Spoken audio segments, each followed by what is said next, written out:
Want to welcome everybody to a live edition of Hawkeye Hangout here from the Hawkeye of the Storm. I appreciate everybody being patient. When I originally scheduled this show, well, actually, I didn't schedule this show for a long time because I didn't know how long it would take to get from Iowa City to my kind of mobile studio here. So appreciate everybody being patient and hopefully staying inside and enjoying some Hawkeye content this fine spring afternoon. What a weird weather day. Pretty good spring. Kirk Ferentz talked about the spring weather for Iowa football and practices so far, but today was weird. You had graupel falling. It was windy. It was cold. I guess what else can you expect for an Iowa spring practice? But for the 22nd day of April, you'd expect it to be a little bit warmer than like 38 degrees, which it was there in Kinnick Stadium. Just got back from Kinnick and lots of takeaways. At the same time, I want to preface what I'm going to say on this show today, and certainly we'll take your calls and your chats, your questions, your observations if you were at the open scrimmage today. But I just want to make absolutely clear that I am not a guy who reads, it takes a lot of stock into what I see in one practice, especially in the spring. So many guys are out, and part of that's concerning. I mean, Kirk Ferentz talked about it in the press conference. He's had guys at a couple different position groups, one being wide receiver, really dinged up. They are already razor thin at that position, and there are rightful concerns as it relates to the wide receiver position.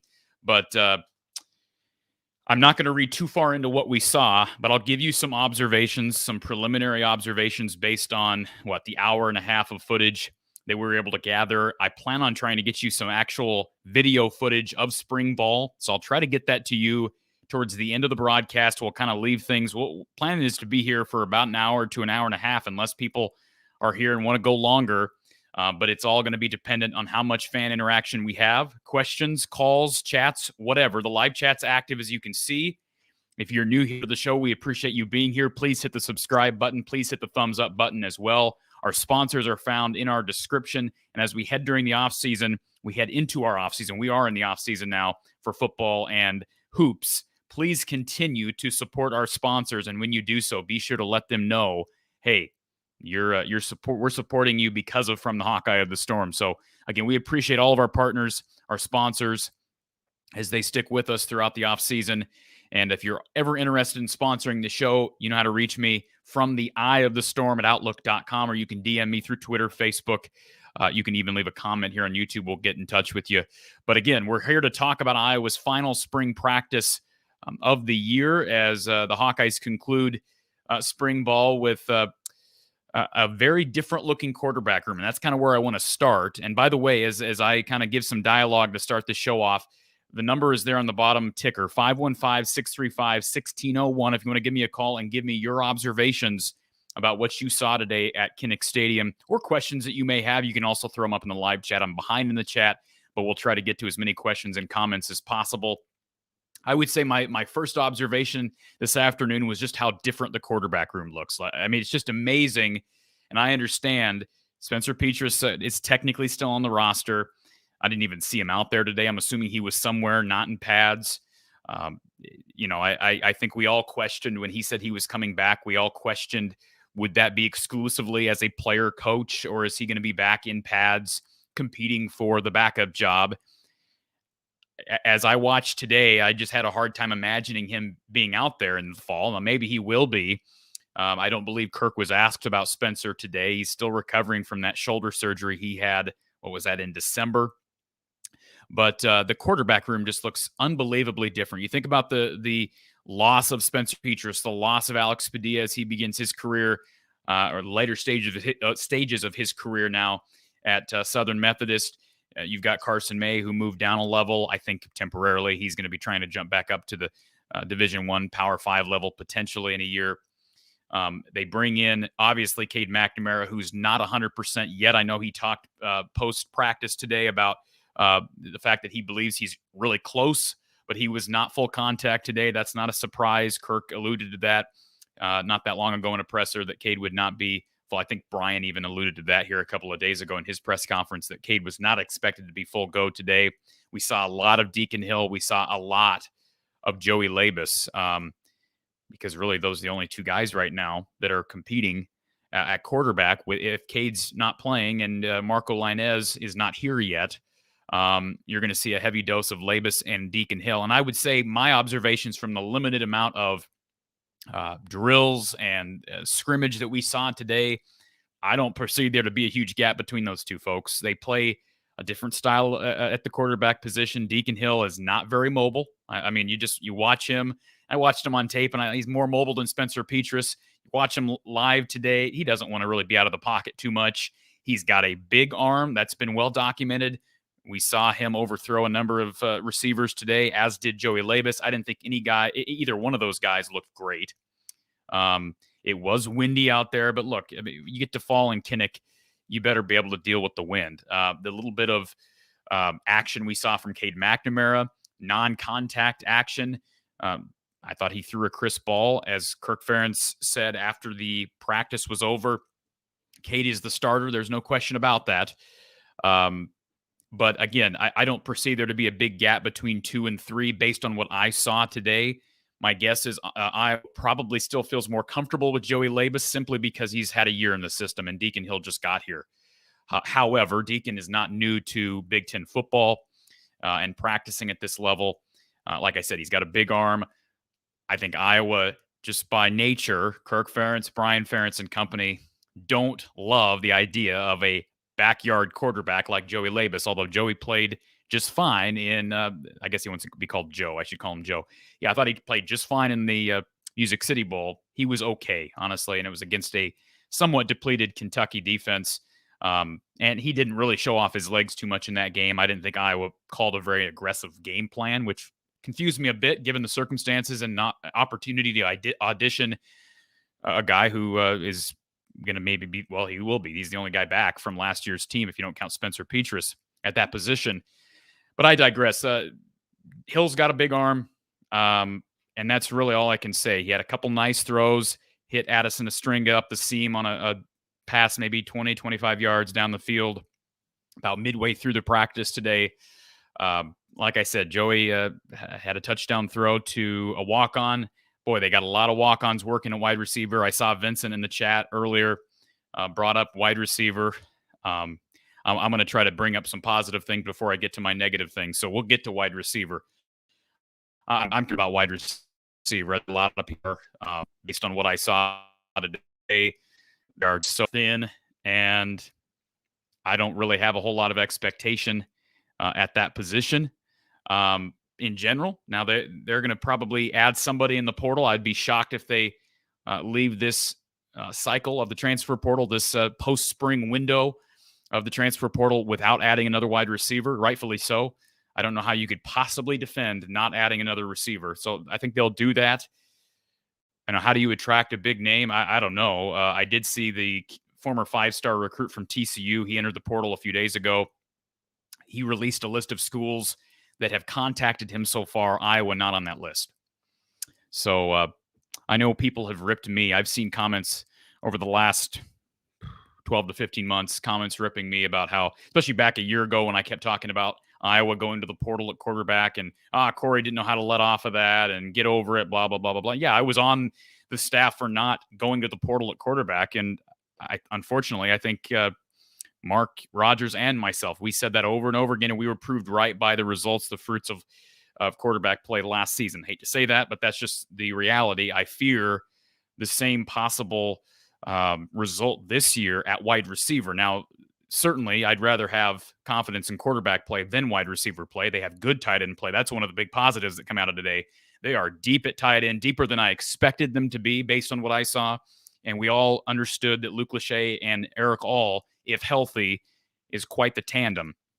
I did not initially buy into the idea that that would be a better tandem than last year. Look at the numbers that Sam Laporta put up during his career at Iowa. Historic numbers as a Hawkeye tight end. So it was hard for me to envision the tight end room actually being better than last year. But I think collectively it's got a good shot of being better.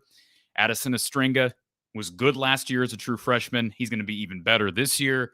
Steven Stilianos transfers over from Lafayette last spring. He's got a whole year under his belt. Now, maybe he won't develop into a guy they use much in the passing game. But boy, you bring him in as a transfer. He's in like his 5th season. He ought to be giving you something. And if he doesn't develop into a guy who can be used this year, then that was a swing and a miss in the transfer portal a year ago. Remember, he's the only guy they brought in via the portal heading into last fall. So, which is still astonishing when you think about it. So tight end room is really strong. Hayden Large, another guy that Iowa brought in. He was from Hillsdale College. Remember, Iowa, it seemed like Iowa was trying to attract Isaac TeSlaa from Hillsdale, who ended up going to Arkansas by bringing in his friend Hayden Large. Not saying they didn't like Large on tape.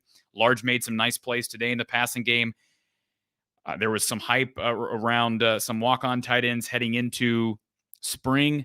To me, I see 4 guys right now who project to be at least up for some playing time. Obviously, All and Lachey.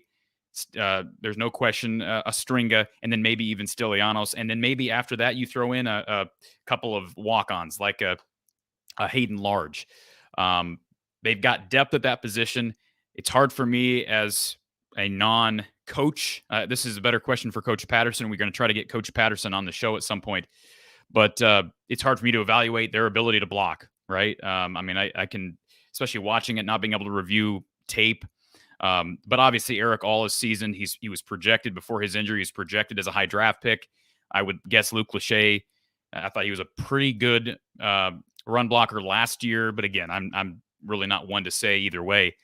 So those 2 guys will be strong, I would expect, in the passing game and in the run game. You know, whereas Addison Estringa with that type of development, whereas Hayden Large, those are both question marks. Defensive line is really deep. Probably the strength of the defense, as Phil Parker said yesterday or 2 days ago. They were missing some guys today. Joe Evans was out. Noah Shannon was out.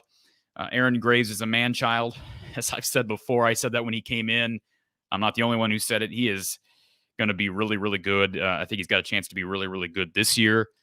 He's running almost exclusively on the inside, according to Phil Parker. We saw that play out today. Y.A. Black was out today. Kyson Van Voot, that was a name that got brought up. I saw Chad Leistico on Twitter brought that name up. He was a freshman last year, a true freshman last year. He was listed as a tight end and moved over to the offensive line. There was some talk about potentially seeing Y.A. Black heard some rumors early in the spring cycle that perhaps Y.A. Black would end up moving over to offensive tackle. That has not occurred, I guess. So Y.A. is just being held out right now due to injury. But again, across the board, Jeremiah Pittman, we've heard good things about Jeremiah Pittman. Ethan Hurkett, I believe, had a scoop and, am I correct in saying, or was that either Hurkett or Max Llewellyn? One of those two guys had a scoop and score today. So the defensive line is going to be really good. I'm not too concerned about linebacker. I know they lost a lot last year, but Phil doesn't seem too concerned. Maybe he's just playing his cards well with the media. But I think they have a lot of confidence in Jay Higgins and Kyler Fisher. And then after those two guys, yeah, some question marks. Unfortunate news. Kirk Ferentz said post-practice today that former Ballard standout Justice Sullivan would be, he is medically retired from football, which is unfortunate. I believe he's a 4-star recruit, moved up to Minnesota. The reason I know that is because I wasn't really following recruiting with a fine comb at that point when he was in high school. But Ballard, of course, is just south of us in Ames. And he moved from the Huxley, Slater, Ballard area up to Minnesota, was a good prospect coming out of high school. And it sounds like his career is over. But Jaden Harrell, saw him in some action today, looked pretty good. Again, I'm trying to evaluate it as best I can. But I think your clear top two right now are Higgins and Fisher. And then, of course, you'll add Nick Jackson, the Virginia transfer this summer. So those are all positives. I think the back end is really talented. It's very young. There's still some raw talent back there, like Xavier Wampa. Cooper DeGenis, he's projected. I saw a Twitter post the other day. I might have been Pro Football Focus, projecting him as one of like the top 5 cornerbacks in the country. I hope that's true. I still have some question marks about that. I'm not trying to be a Cooper DeGene hater, but he's also just really young. So he's still got some proving to do. I think Phil Parker has acknowledged that. I think he's going to be really good. I think he already is really good. They're going to use him in punt return action. I'd like to see them integrate him on offense. I've talked about that, and I'm not talking about extensive snaps, but having some plays ready. They need playmakers on the offensive side of the football right now. And, maybe somebody could get through to Kirk or Brian to do that. I doubt it happens. But the point is that the DB room is strong. And Jamari Harris is back from injury, which is good news. He looked good 2 years ago, of course, played in the Big Ten championship game and had experience in the bowl game, had a nice game against Kentucky in the Citrus Bowl. Quinn Schulte was out there today. I mean, the defense actually looked healthy. I mean, there were some guys out. I mentioned a few guys on the defensive line, but the defense actually looked relatively healthy. It was injuries on offense that are concerning, especially at wide receiver. Seth Anderson was out, the Charleston Southern transfer. You had Jacob Bostic, who's out, didn't really practice much at all this spring. Nico Ragaini is out as well. And by the way, Seth Anderson's injury is a hamstring, which makes me cringe given what happened last year with Keegan Johnson and his hamstring. Hamstrings are tough, man. I hope he's back soon and this doesn't become a lingering thing because they need Seth Anderson in a big, big way.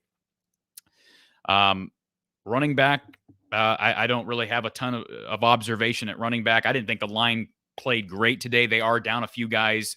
Colby is out right now with an injury, as is Mason Richmond. But they also have a lot of returning experience, and this notion that has been circling the Iowa football program for several seasons about how young the offensive line is, that is in no way an excuse anymore. You've got guys who've got a lot of experience, a lot of snaps under their belt. I know Jennings Dunker was banged up a bit last year, but he played extensively. Bo Stevens played extensively. Nick DeYoung, he's played this is like year 3 where he's actually been a major part of the rotation. Logan Jones, this is his second year at center. I know he's still, he's going to still have some progress to go here, but this is his second spring. Tyler Ellsbury was out there today. So the offensive line has to come together. And Dejon Parker is the transfer from Saginaw Valley State. He's also out with an injury. So they dealt with some attrition, some injury, I should say. That's normal. And that's going to happen this time of year.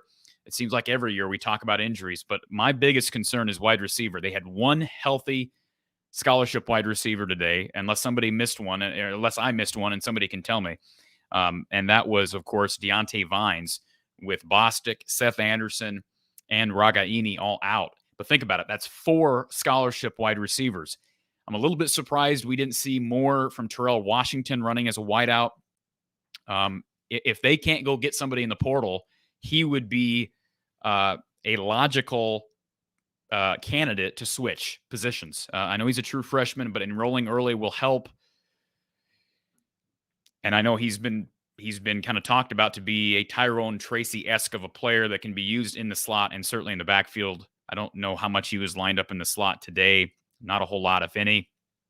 But they've got more depth at running back than they do at wide receiver. They're not terribly deep at running back. Remember, Gavin Williams transferred out, but they've got 3 guys I think they like right now. They have a lot of confidence in Jazz Patterson, Caleb Johnson, and LeSean Williams. So lots to talk about. That's kind of a brief dialogue. I've already been on here for like 20 minutes. I don't want to drone on and on. We're going to start losing some viewers. We got about 200 people on here, folks. Please, as a courtesy to this show, please extend your appreciation by just hitting that like button.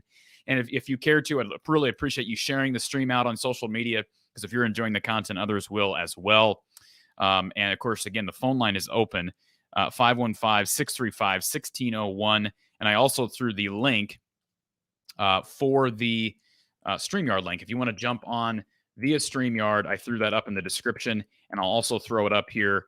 I'll also throw that up here in the live chat if you want to click on the StreamYard link to join the show and talk about what we saw today in Iowa City. Erica says, have you talked to Coach P recently? What does he think about this upcoming season? Good question, Erica. I know Coach Patterson had been on a trip recently. He is back in Iowa City. I don't think he'd mind me saying that. I did share in a very brief text conversation today with him. He was there at spring practice. He was actually down on the field today. I've not gotten a chance to talk to him about his observations. I don't know how many practices he actually attended this spring, but I'm sure he'll give us some insight. I plan on trying to get him on for one of our Tuesday shows with Mark Rogers, and if we can't do that, we'll get him on for a Hawkeye Hangout show at his convenience. Thank you, by the way, Erica, for the super chat. And if anybody's new to the show, you can donate. You can always donate to the show by means of super chat, like Erica did. Super thanks, super sticker. There are also links in our description to donate by PayPal, Venmo, Cash App. You can donate by credit card via the PayPal link as well. I'm going to try to get through some of these questions in the chat, or at least some of these comments. Good to see Double Trouble Dad Squad on here. Go Hawks. Brian is with us as well. And I saw some comments here in the chat about disappointment regarding the game not being on Big Ten Network. Mark Rogers made a point of bringing this up on Tuesday. It is odd, I think, that Iowa is one of the few schools, and maybe there are a couple other ones, but one of the few schools that does not have this televised on the Big Ten Network. It doesn't make sense to me. It doesn't make sense to Mark. You're missing out on promoting your program. And if they don't want to make it a live scrimmage, fine. Do what Michigan State did and make it a televised practice, right? You just televise what they did today. Hawkeye fans are passionate, and a lot of Hawkeye fans didn't want to go out there in 38-degree weather with grapple falling from the sky and 25-mile-per-hour winds. And I don't frankly blame them. I felt obligated to go there today. I enjoyed my experience, but it was not the most enjoyable given the weather. So I understand some of the confusion there. Bradley, thank you for reminding everybody to smash that like button. Thank you, Bradley. Vincent's question, I alluded to this earlier. What does our wide receiver group look like? Who is in the rotation today? Who appears to be our number 1 and 2? As I said, 1 scholarship receiver out there today, Vincent, and that is obviously a concern. That was Deontay Vines. I thought he looked okay. I don't know how to read into it. I thought the younger guys, some of those walk-ons, obviously they're on the field a lot, whether we're talking about Alec Wick or we're talking about Reese Osgood, Caden Wheatgen. He was out there. Jack Johnson, man, they got a plethora of non-scholarship wide receivers who are going to have a chance. And I know there were some people that bought into the hype around Alec Wick last fall. And look, it's unfair to Alec to be disappointed in what he didn't give you via the passing game last year. First of all, they had struggles up front. They had struggles at quarterback. So the wide receiver problems were not exclusively on personnel in that room. But there's pressure on these walk-ons to be productive guys. I think maybe not pressure from the program or from the coaching staff, but pressure from the outside because you just don't have the numbers. And I, for one, am not counting on any of those guys to be, Big Ten starting level wide receivers. If one of them emerges and ends up as a Big Ten starting caliber receiver, great. But, Alec Wick was forced into play last year given the issues with injuries and the lack of development and the lack of recruiting. And it looks like, barring something incredible in the transfer portal, that they're going to have to rely on some walk-ons again this year, and that does scare me. I'll just be frank. I'm not ripping any of those young men that are working their tails off and doing it on their own dime. Believe me, I'm not. But I think it's unrealistic for any of us to expect that any of those walk-ons are going to be huge difference makers this fall. And if we think they are, I think we're buying into some of the media hype a little bit too much. I've heard good things about Reese Osgood in practice. It sounds like they really like him, but it's all relative, right? It's all relative to what they have. I did not see Austin Kutcher out there today. He's the transfer from Ohio State who's a walk-on. Maybe I just missed him. My guess is he's out right now with an injury. Jack Johnson made a couple nice plays. Graham Friedrichsen was out there. He's another walk-on. As I mentioned, Wick, Caden Weegan. So, yeah, I mean, they've got guys, but the fact that, you're hoping a bunch of walk-ons develop into Big Ten caliber wide receivers, that is a scary proposition for me at this point. Mark complaining about it not being in the Big Ten Network. Again, I don't know what to say other than I agree. It's unfortunate. Doc, Don will not be joining us today. I did not ask Don to be on this show. I wanted to make this kind of just about your questions and interaction. We'll get Don on another time. I know Don likes to have time to kind of process PCs, although we do the post-game shows right after the games. But I think it'd be good to, we're going to be needing some content here in the coming weeks with spring ball over and basketball over. So we'll get Don on for maybe one of our Tuesday shows. LF is here as well. Go Hawks. Appreciate you being here. John, thoughts on the Brian Ferentz presser the other day? Seems like he is completely mentally checked out. I'm curious, John, as to the reason why you say he's mentally checked out.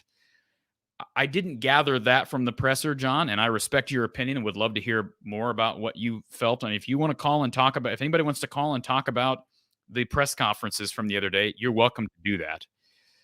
As it relates to Brian Ferentz and the press conference, I'm going to be careful with how I word this. There have been people over the course of his coaching career here at Iowa that have used the word arrogant to describe Brian Ferentz. I'm hesitant to do that because I don't know Brian Ferentz as a person. I don't. And I'm not going to rip on his character because I don't. I can tell you how I perceive him in a press conference and a media relations setting. And I can see why some people have stated that they feel that Brian Ferentz is arrogant. With that being said, what I saw in the press conference 2 days ago felt like a bitter version of Brian Ferentz. Maybe some arrogance still. I don't want to conclude that, but it appeared to me that Brian was a little bit bitter. I know he seemed bitter at the end of last season. I remember in the pre-bowl game press conference with Phil Parker, he was asked some uncomfortable questions, and rightfully so. I have no issue with the media asking him tough questions. They should ask tough questions, and I applaud a couple of the media members, well, at least one, that actually asked him some tough questions today. Tough questions are a part of the job, and until this offense gets better, those questions are just fine. So I thought he just seemed a little bit bitter, and I think he resents the contract stipulations. I think he resents the feelings from a lot of the fans, and I don't know what to say. When he says that they're not going to change their approach, I believe him. I believe they're not going to change their approach. What I saw today at spring practice, and I know this is just one practice, and what reason would they have to show us all these changes during an open practice? I believe that this is the same thing we've seen year after year. Now, maybe I have no question they'll be better. I've talked about that. Cade McNamara himself will make them better, but they're not overhauling the offense, folks. They're not overhauling the scheme. They're not overhauling play calling. Will they throw in some wrinkles here and there? I sure hope so. But I think some people expect a little bit too much, and that's the bottom line. We're going to put our caller who just called in over the phone line on hold. We've got JT who's been waiting on hold. JT, welcome to the show, sir. Hey, how you doing? I'm doing good, man. How are you? Good. So When they were doing the third down scenarios, did you notice when they were 3rd and 5 or less, Brian was calling deep shots? They were not handing the ball off on 11 on 11. Did you see that? Well, why would they hand the ball off on 3rd and 5? Why would they Well, ever hand it the was ball? 3rd and 4 ish, Okay. and Well, then when they went to 3rd and 8, they were calling draw plays like they did all season last year. I don't know if anyone else picked up on that or not. It I seems like the same thing. well, you could be right, JT.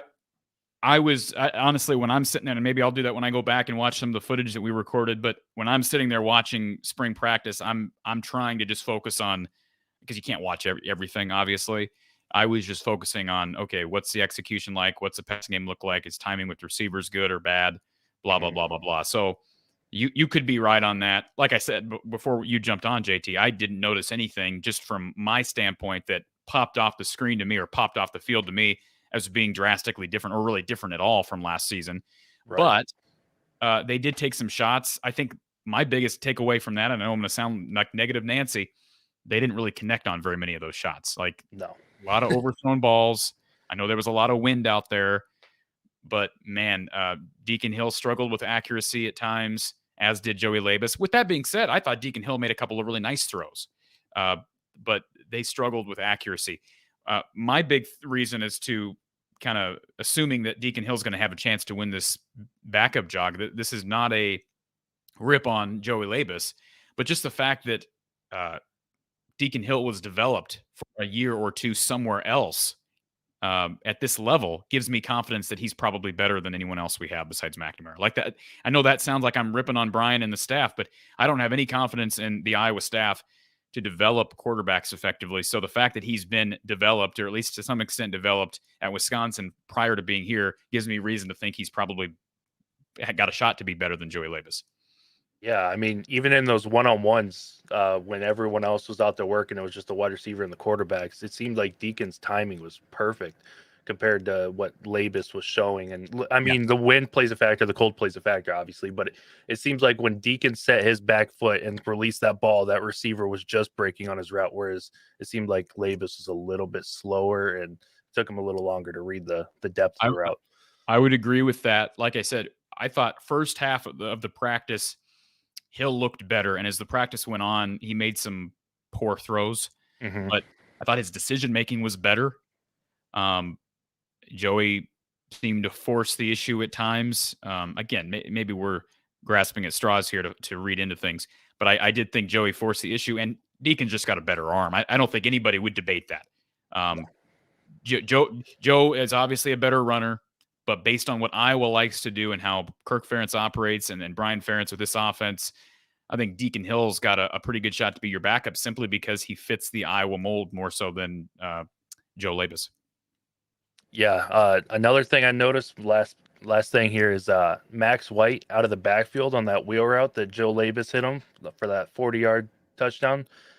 The way he sold that route was perfect. I could easily see them slotting him over to receiver to help fill out that depth if needed. Yeah, I mean, like I said, this was as good of an audition or a good of an opportunity for a lot of these walk-ons to jump into the fray and contribute. Whether that translates over into fall football, that's yet to be seen. But yeah, and they had a couple of nice connections. I think it was it Graham Friedrichsen on a deep ball from Labus in the end zone. They did connect on a few, and like you said, a couple nice catches from walk-ons. White had the wheel route. Like I said, I was a bit surprised we didn't see more from Terrell Washington Jr. at wide receiver, but yeah, I mean there were a few standouts from the walk-on group. Sure. Awesome. Thanks, Court. Thank you, JT. Appreciate it, sir. All right, folks. We'll continue to plug along here. If you have a question, throw it up in the live chat or give us a call. We can right now our call line is busy, but you can always join by means of StreamYard. Barbara says she was at the practice and thought the tight end group looked very strong, and I would agree with that based on what we saw. And part of that is because Iowa's going to have to use them. The tight end usage is going to be extremely high this year, and that's why it's important to have good depth at that position. But until we have reason to be confident in wide receiver play improving, the passing game is going to be a highlight reel for Luke Lachey and Eric All and maybe Steven Stiliano / Addison Astringa. Let's go to our next caller here. Thank you for calling Hawkeye Hangout here from the Hawkeye of the Storm. Who's on the line? Lance. Hey, Lance. I've got a quick question. So I've already typed it on the chat. I don't think you've seen it yet, but I'm just curious as to this magical number that the Brian is supposed to get like per game. I think it's 24 points 25. or whatever it is. 25. So what point do we hit the panic button? Like, you know, like, is it the first game? Is it the third game? When it starts to go downhill, then what? Does he jump off the ship? Or, I mean, like, you know what I'm saying? I mean, what do you mean jump off the ship? Does he just like, did they get rid of him like in during the season? No. Or do they just say, you know, he's gone? Or, I mean, they're not getting rid of anybody during the season. They're not getting rid of anybody during the season. I mean, he's gonna have the whole year. I mean, the contract. First of all, the contract doesn't say anything about termination of his employment. The contract says for him to maintain the current contract, to be able to have this contract remain, and for him to continue to be able to get paid according to the contract, etc. He's got to achieve those landmarks. They got to win 7 games, and he's got to average 25 points per game for the season. So until the season's complete, they can't even evaluate those things. So basically, in my mind, the contract eliminates even the possibility of him being relieved of his duties during the season. Let's be honest, that's never going to happen. Kirk has made that very clear that he doesn't believe in getting rid of guys during the season. I thought they should have gotten rid of Brian during the season last year. But no, I think based on the contract, Lance, he will be gone at the end of the season. I believe he will be gone at the end of the season. If they don't average 25 points per game, he'll be gone. Would be my guess. Not necessarily fired, but he'll be gone. And I think this was the easy way for Iowa, or at least Gary Barta thought this was the easy way for Iowa to allow this to happen without it becoming a big shock factor type of thing at season's end.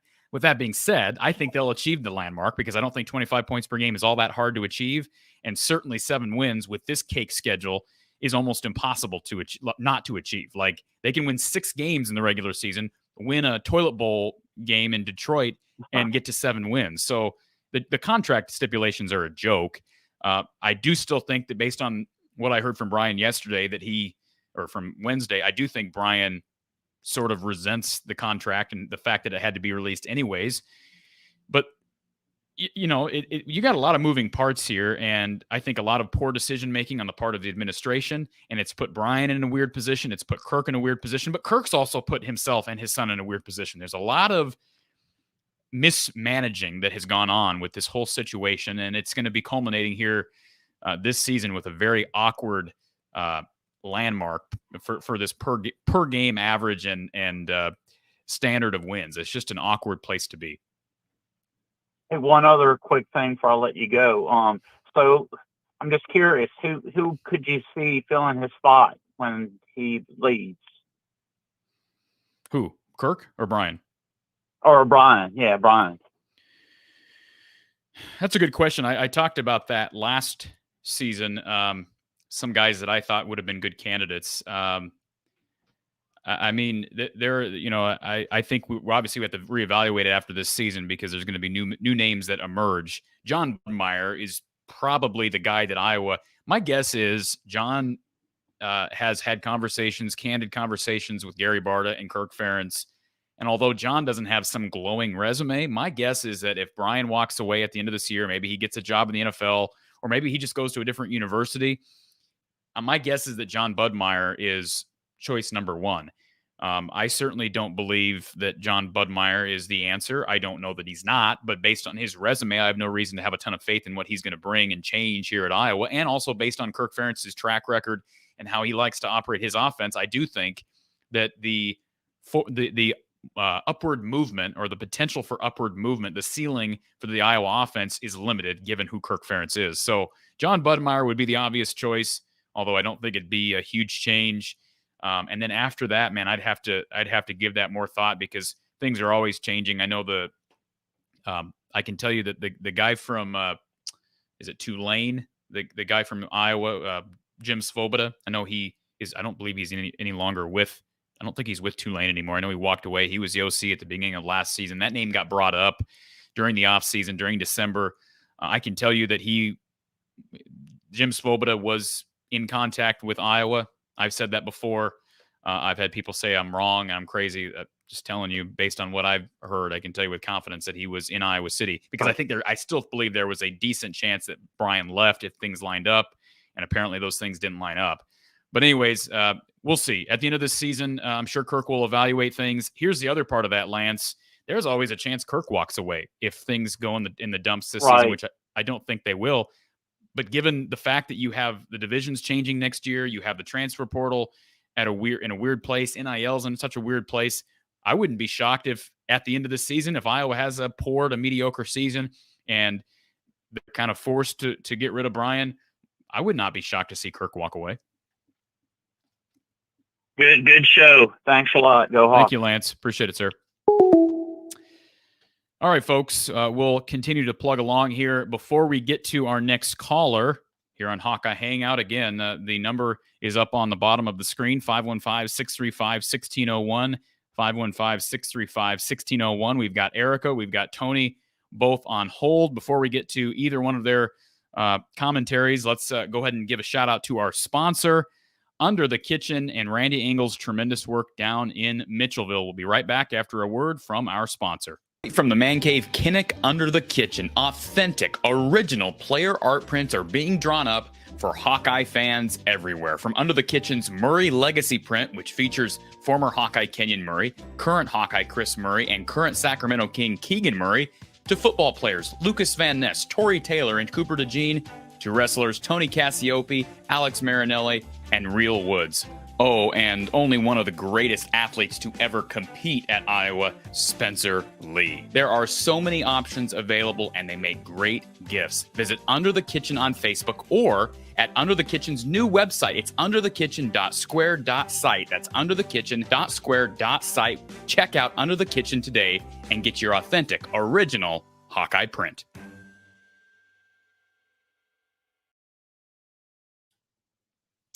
So we appreciate Under the Kitchen, Randy Engel and company down in Mitchellville, for being a part of the coverage here throughout the season, throughout the off season. We appreciate Randy. Certainly consider supporting his work by purchasing an original Hawkeye print. And I know he's dropping Jack Campbell prints, Xavier Wampa prints. Great stuff, folks. Visit him on Facebook or at the new site there online. And again, supporting our sponsors means you're supporting us here From the Hawkeye of the Storm. Let's go to our next caller. Erica's been waiting on hold. Erica, welcome back. Hello, how's it going? It's going all right. How are you? I'm fine. You invited us to call in about our opinions regarding Brian's presser the other day, so that's what I'm doing. All right. I don't have the energy to get up all in arms today, so that's not going to happen. I'm not going to have a rant today.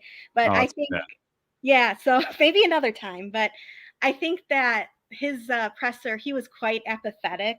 I think at this point he's kind of like someone else said, checked out. And I think that he's just going to do what he does. He's going to, be stubborn and not change anything, just like he indicated. The best I can say is he didn't lie. He's not going to change anything. That's true.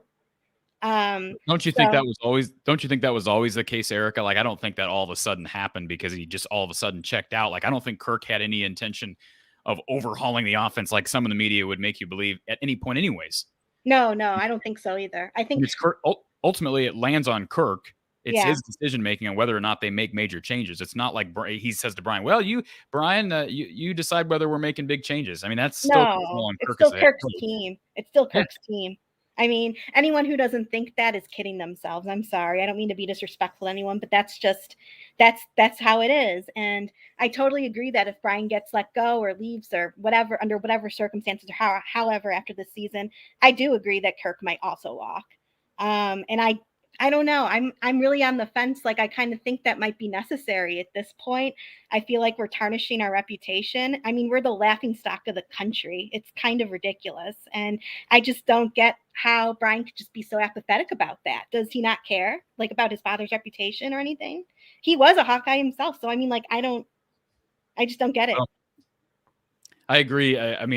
Believe me, it rubs me the wrong way, just like it rubs everybody the wrong way when I hear Brian say, I'm going to keep doing what I do and keep putting this team in a position to win, because it's laughable to think that the offense has put this team in a position to win almost any time at any point. Like we've discussed this, Erica. We don't need to, like you said, go on a rant about it. But Phil Parker, LeVar Woods, and company have carried this program along with Kirk. Kirk deserves credit for all of the success that this program has enjoyed.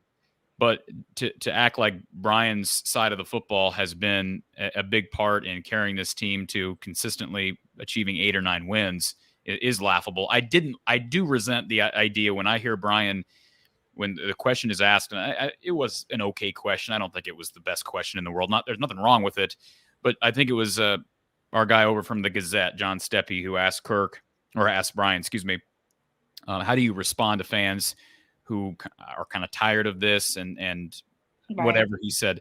And his response was, I don't have a response. I know that's when that kind of like, okay, he's apathetic. He doesn't care. Well, I think he's resentful, Erica. I think he's resentful. I think he's bitter. And part of me, this is going to sound weird, part of me understands it from his perspective. Like part of me understands it because he feels like bad Leroy Brown. Like he's kind of the outcast. And I mean, not saying it's not deserved, but he's grown up being the son of Kirk Ferentz, and he's been elevated. We've talked about that, whether you want to consider it to be nepotism or not. He's been elevated to a position of scrutiny, and it hasn't worked out. And I'm sure there's no question he's been the target of a lot of criticism. So I kind of understand like human nature just kind of being bitter and resentful. However, at some point when you're dealing with the media and you're dealing with the public, although I've never been in his position, but from my perspective, from my vantage point, you have to understand how to do that. And that's part of the job. That's part of the job criteria. And I don't think the way you respond is, I don't have a response to the fans. Like the fans are the ones that support your tale. Right. And for you to make that comment tells me, yeah, you have allowed your resentment and your bitterness, which is somewhat human nature, to override the very essence of being an offensive coordinator. And part of that is dealing with the media, dealing with pushback, and dealing with criticism. And I don't think Brian does a great job dealing with criticism in those settings. Well, he thinks he's untouchable, which he kind of has been. So that's why he might react that way. And the other interesting thing, too, I was just thinking about his presser. I can't remember if it was before or after the bowl game, where he was like acting, and I made this comment, I called in and made this comment about it, that he was acting like he was mad, like he was angry. And I part of me thought at that time, wow, he is really, PO'd. Maybe he's just gonna, maybe get an NFL job or just walk away and say, F you, I'm done, because he sounded so angry. So it's like, maybe he's just going through the stages of grief or whatever it's called. I don't know. Maybe at this point he's just apathetic and he's realized what's happening, and he's realized, yeah, even though we all think the contract and the terms of the contract what's happening, though, Erica? When you say he realizes what's happening, what's happening? He's still employed. Well, he's realizing that people are coming down on him, and he's not equipped to deal with it because he's been spoiled. It's a nepotism situation. We know that. Yeah, I guess. I don't necessarily think it's that. I just think he's bitter. I honestly, Erica, people have been coming down on Brian Ferentz for years now. This is nothing new. And has it been at an all-time low? Absolutely. But this has been like never before. I mean, I agree. Yeah. But it was like never before in December. He sounded different. He looked different on Wednesday or Thursday. And here's the thing too. We were reading into how he carried himself. Perhaps he was just having a bad day. Is that fair to think maybe he was just having a rough day? I mean, I'm tired of giving him passes. That's part of his job. It's part of his job to deal with the media. And you know what? Do I want to go to work every day and look happy and cheerful? No, I don't. But I do it because I'm being paid to do it. Yeah. Okay. That's fair. I mean, I can't go to work acting angry and say to my boss, I don't have a response to something when she confronts me about something that she may not have liked that I did. I don't have an answer. I can't say that to my boss.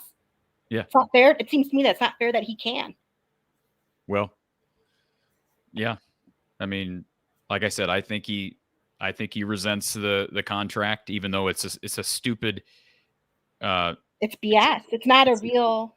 It's a dumb like if the contract, even if first of all, I think the contract just puts the whole program in a bad position. Yeah. Everything about it is dumb. It's way too easy to achieve. The standards of that contract are way too easy to achieve. But at the same time, the fact that they even released the contract, I'm sure was embarrassing for Brian. And like I say, I think he resents that, would be my guess. And he feels bitter toward the fans because he feels like they're the reason. The fans are the reason why Gary Barta had to do this. Even though that's not even, none of us think that Gary Barta went about this the correct way. I just think resentment.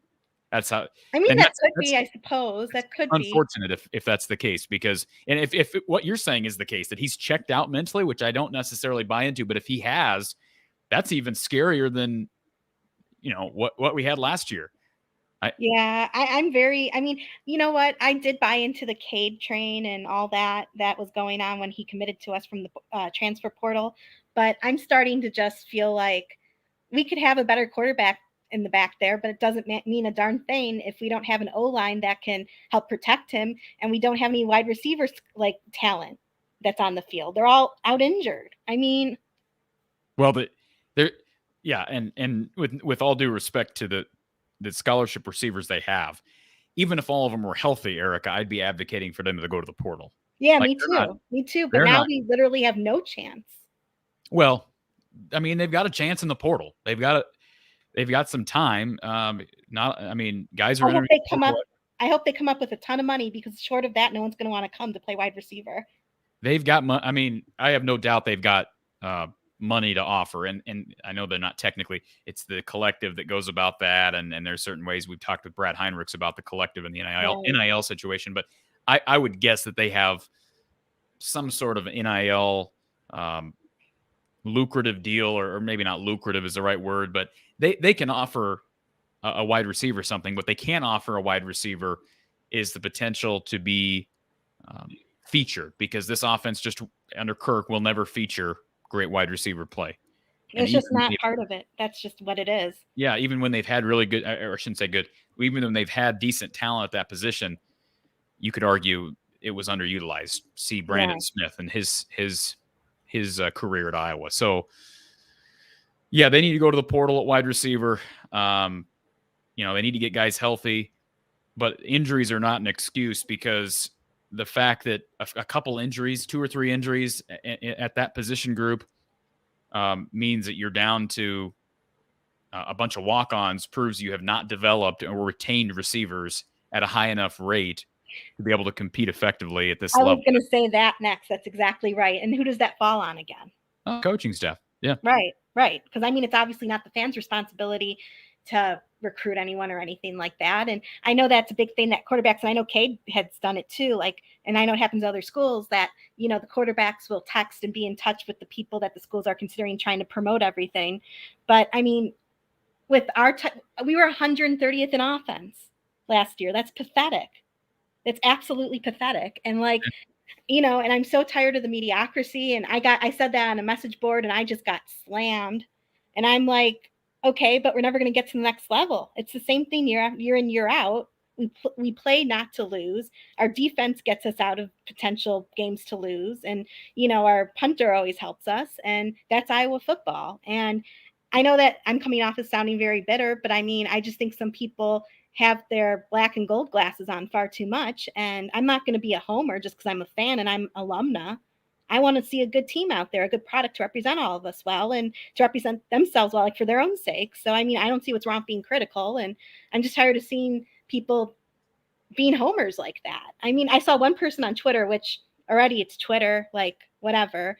But I saw one person saying, everyone should donate to the Swarm and blah, blah, blah. Otherwise, they have no right to complain or to make any type of, comment. And I'm like, no, we live in a country of free speech. I'm going to say whatever I want, whether or not I'm donating to anything. Well, there's other ways to support Iowa football instead of just the collective. The collective's a good way. Collective's a good way, but there are also season ticket holders. There are single game ticket purchasers. There are iClub members. There's so many different ways and I think personally, I know I'm biased in this, but supporting shows like this, which are you're giving coverage to the program. I think that's a way you support. So now I don't buy into the idea you can't be critical just because you refuse to be a member of the Swarm. I mean, I encourage anybody who wants to become a member of the Swarm. We've had Brad Heinrichs on here promoting the Swarm, but I understand your frustrations, Erica. As I've said before, I don't see any way. I said this before as well. I don't see any way it can get worse. I think if anything, the passing game is better simply because of the addition of Cade McNamara. You hope that Seth Anderson and Nico Ragaini and Jacob Bostic get healthy. But honestly, two of those three guys we've never really even seen play in a Hawkeye uniform. So do I expect any of those guys to emerge and be marquee receivers? No. But I think all of them could probably be adequate. But no, they've got pieces to fill this summer. And all you can do is cross your fingers and hope that fall camp pays big dividends with chemistry between quarterback and wide receiver, and that they can stay healthy because they're not deep enough to deal with significant injury at those. That's right. That's right. And there's this person in the chat, Hawkeye fan, who says fans are the poorest decision makers. So Iowa fires BF because callers of the show want him out. That would be stupid. Hawkeye fan, I think you're one of the people with the black and gold glasses on. I don't know what Iowa team you're watching, but something needs to be done. I'm sorry. I don't mean to be like argumentative or anything like that, but are we watching the same football team? Like, really? There are some people who would go, I like, Erica, I like Kirk Ferentz, and I respect Kirk Ferentz. He's a great human being. I've said that a million times, but there are some people who would go to the grave with Kirk Ferentz. And that's every fan base, Erica. There are people, especially with a coach who's been around this long. There are. Well, I understand that. Every fan base who their coach can do no wrong. I'm sure there's people who defended Joe Paterno after everything. Oh yes, there are. I've seen those people. Mm-hmm. Yeah. So, yeah, I mean, you're best just to ignore people like that. I have no problem with passionate fans, and if they want to see things through black and gold glasses, that's fine. I got my Hawkeye hat, my Hawkeye shirt on. I'm an Iowa fan. You know that. But I also agree with you on a lot of what you've been talking about. And I've just accepted the differences, Erica. I'm not saying you haven't accepted it, but I can tell you I have accepted the fact that Brian Ferentz will be the OC this fall. So yeah, he is. I mean, there's nothing we can talk all day and that won't change it. So exactly. And then Hawkeye fan again says championship talk demonstrates lack of knowledge of college football. Iowa does not have a pathway to recruiting the players necessary to compete with Ohio State every season. Be realistic. This is what I'm talking about. This is exactly what I'm talking about. These people. Now I'm going to go on a rant. I'm sorry. This is exactly what I'm talking about. Like, there is no darn reason why we couldn't change things up and make it so that we can play at the Ohio State level. There is no reason why not. With this coaching staff, that is a reason. But if we were to change coaching staffs, or at least offensive coordinators, there is no reason why we couldn't do it. Like, that is ridiculous. That is just defeatist talk. I agree. Sorry. But a lot of people feel that way, Erica. They have that. A lot of people. That's. I think for some, that is the root of Iowa fans who are just satisfied with being good and being an 8-4 program. They really do believe that that's the best. That basically Kirk Ferentz and Hayden Fry have tapped out the ceiling of this program. That this recruiting base and geography and everything that goes into being a championship level college football program, that it all puts Iowa at a disadvantage, and that it doesn't have to be that way, though. I just think that's rubbish. That's garbage. Well, that's excuses. I agree, but I'm just saying there's no question. I can see it both ways because, Erica, it is harder here than it would be Ohio State. I think you and I can both agree with that. Well, yeah. As things currently, I'm not saying it's going to happen overnight or that's going to happen with this coaching staff. I agree that's not going to happen with this coaching staff. And I don't like saying that because, like you, I do respect Kirk, believe it or not. Even though I'm very harsh on him these days, I do still respect what he's done. That being said, to think that we can never do it, come on. I agree. Like, come on. We do better than a lot of schools do, and that's with our crappy offense. Can you imagine what it would be if we had even an average offense? Like, that is bullocks. Yeah. I'm sorry. I'm getting really. I said I'm basically saying it's garbage. Like, that's BS. Yeah. And I see people agree with me. That feels good because I'm so tired of seeing those defeatist attitudes. Like, honest to God. If you're a Hawkeye fan, you should want better for the team than this. I'm sorry. as I've said before, you've heard me say it, Erica. I think a lot of Iowa fans, they just appreciate having, a lot of them are older fans. I wouldn't be surprised if the guy you're talking about in the chat is an older fan. And that's fine. That's his prerogative. He can think what he wants, but I just think he is so wrong. And that's the beautiful thing, like I said, about free speech, is people can express their opinions and disagree. And I just think that anyone who thinks that way, like, just give up on watching football then. Like, forget it. Don't even bother. If you're just, don't think we're ever going to be good, ever, even with big changes, like, don't bother watching. They don't think you're ever going to be great, Erica. I think they've accepted the fact that Iowa is a good program, but they don't. There are people who don't believe Iowa can be great. That's where people are not in agreement on that subject. And I'm with you. It's excuses. It's all excuses to me. I don't like the defeatist attitude as it relates to recruiting and as it relates to staff changes, etc. But there are some people who are, is it obligatory? Is that the right word? To that notion, and that will probably never change. And some of it's because of perspective. I think sometimes perspective can have a negative effect. Just because you have perspective of a time in history where things were worse than they are currently doesn't mean they can't still be better than they are currently. I agree with you. Oh, Bobby E is saying there are a lot of young fans who accept mediocrity and who never experienced Hayden. I didn't personally experience Hayden. I obviously have seen him and know about him and watched interviews of his on YouTube and watched games, from his era. Obviously, I'm a big fan of that Vanessa's too. I love them. But yeah, I don't think like the generational thing, I get that. But at the same time, it's like in general, like an older person, which I hate talking about age like that, but an older person, like, I don't think necessarily that matters. I just think that whoever is sitting here thinking, oh, well, we can never be in Ohio State or Michigan. Michigan hasn't always been this great. There was a time where Michigan wasn't great, So, I mean, come on. I'm with you, Erica. Anyway, I think I've done enough for today. I like to see that people are agreeing with me, so thank you for that. But I will let you go on that note, and thanks very much for having me as always. Thank you, Erica. We always enjoy it. And Bobby says, Brian Ferentz is a QB whisperer. Whatever narcotic you're involved with, Bobby, please seek help immediately. I'm just kidding. Kind of. Let's go to our next caller. Mr. Tony is here, and then we'll get to Vincent. Tony, welcome. Hey, how you doing? Man.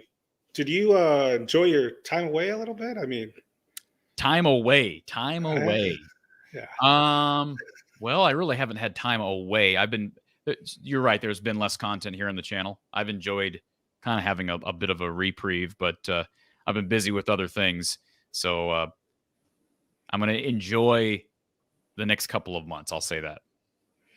Are you still warming up? Is that why you still have the stocking cap on? Or man, I was just cold. It was so cold today. I cannot believe I had to wear a stocking cap and a winter coat on April 22nd.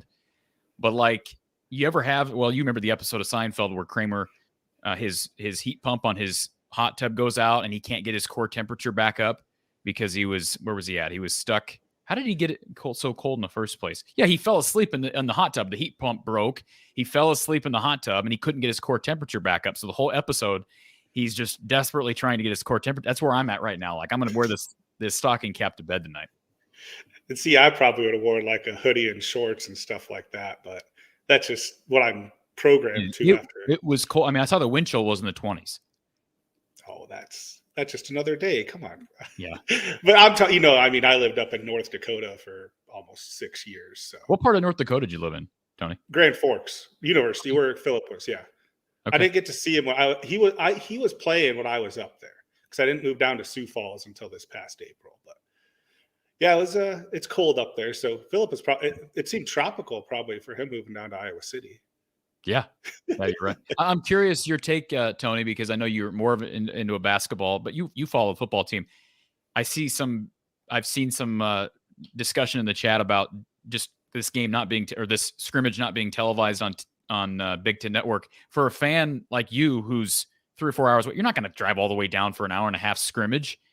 And Iowa fans, even more so than a lot of these other programs that were televised on BTN. Their final practice was televised on BTN. Iowa fans are spread out. And I'm just curious to get your thoughts on from a perspective of a fan who is several hours away at not being able to watch this? As someone who is a cable subscriber and gets all the sports packages I can try to get, it's a little frustrating when you have all those. I think on my guide it shows at least 1 or 2 Big Ten Overflow channels. I know that adds on during the year, but it's one of the closest schools to the I don't know, what do you want to say, headquarters or Big Ten Network offices? I mean, Chicago is not that far of a drive to drive over and get a camera crew set. No, it's not BT. Mark even brought that up. I think he's absolutely right. It's not BT. There was it Minnesota that might have been Wisconsin. They had their spring game at the same time as another school, so they just had a delayed broadcast. So what was it? I'm sorry, I missed that episode with Mark. What was the reason? Who's to blame? I guess. I don't know. I guess I haven't really looked into that. That would have been a question I would have asked Kirk today, post spring. Like, hey, Kirk, I know you're not totally in charge of all the logistics, but I'm guessing, Tony, that Kirk Ferentz has a say in whether or not Iowa pushes for this thing to be televised. And my guess is he didn't want it televised. Whether that's because they're trying to hide something, I don't understand, though, because it's great publicity for your program, great exposure for the program. So I don't have an explanation. It doesn't make any sense to me as to why. It kind of makes sense as to why they don't want a formal spring game. Like, I've heard Kirk's explanation of that. And there are other programs like Michigan State that don't have a formal game, but they still have it covered. They still have TV coverage. I don't get the advantages there. Why limit exposure, especially for a fan base that is spread out as much as Iowa fans are? Is always hungry for information and content in the off season. Like if you put that out there, just, people are excited. You got to do quarterback and all that stuff, And my guess, Tony, is we got about 200 people watching the show right now. My guess is over 75% of these people were not at the spring game today. And I'm telling you, I don't have pictures of the crowd, but you can probably find pictures online. It was a small. I mean, I don't know. It's hard for me to even, with a stadium that big, it's hard for me to guess how many people were in there. My guess is there were less than 5,000 people in there. That'd be my guess. Corey, you are so good that you answered one of my questions without me being able to ask it. It's what I'm here for. I wanted to ask you how many people. I had 3 questions, and one of them was, how many people do you think were in attendance at the game? Yeah, I think it was less than 5,000 would be my guess. There was nobody. I don't even know if they were letting fans over there. I know there were some media people on the east side of the stadium, but it was easy to find a seat near midfield. I mean, I walked in. Well, I actually walked in a little late, and it was easy to find seats. My guess is there were 5,000 or less people. That would be my guess. I don't even think. I wonder if they even have a way of tracking that, because there's no tickets purchased, and I don't really know that they were counting people as they went in. Maybe they can estimate it. I'd be curious to know, but I'm guessing 5,000 or less. Now, how far out do you plan, how many games you want to go to this fall? Because I know you went to Purdue, was it Purdue last year? Or? Yeah, last year we went to Purdue and West Lafayette, went to the Nevada game in Iowa City. I think that's it. Did we go to a Big Ten game at home? I don't think I did. I don't really, that's a good question. The home schedule is not a great home slate, Tony. I would like to get to Kinnick. Obviously, I plan on doing this post-game show again this fall. That's the plan. I don't think that's a secret to anybody. So that kind of limits me with how much I can be in Kinnick. But I'll probably try to get in Kinnick at least once this year and maybe hit a road game. Like I said, the road slate is a lot more attractive than the home slate. I'm not going out to Penn State. I can tell you that. I'm not going to Happy Valley, but may make the trip somewhere else. There's no easy way to get in and out of there, though, I don't think. There's not many direct flights to and from central Iowa or, what's the closest airport to Happy Valley? Then you're going to have to trek another couple hours. I have no clue. That's a good question. The final question I had for you was, I saw an article the other day with they had some rule changes this year where they're not going to stop the clock on first downs. Did I understand that correctly? Or I saw something about that, Tony. I haven't read what those changes were. I did see something about the clock. I'm assuming part of that is to keep the game so the games go by faster. And my guess is that's also to limit the number of plays that you have in a game. I would guess, although I don't know that. The NFL doesn't. I mean, you know this. The NFL doesn't stop the clock at first downs. I always thought it was kind of strange that college football did, but if you're right, if that's actually changing, that will change college football. That's a big part of clock management and 2-minute drill scenarios and everything. So I'd have to look into that. I haven't read that. But hey, as we know, I mean, it's not like college basketball is a mirror image of the NBA either. So it wouldn't be the first time a collegiate sport doesn't mirror professional in rules. The difference with the NBA is you got a salary cap. Well, I don't know if you can say that nowadays, though, with the Wild Wild West, the portals became. People are saying in the chat, though, it is everything but the final 2 minutes, they'll stop it. In the final 2 minutes, they'll stop the clock for the first downs.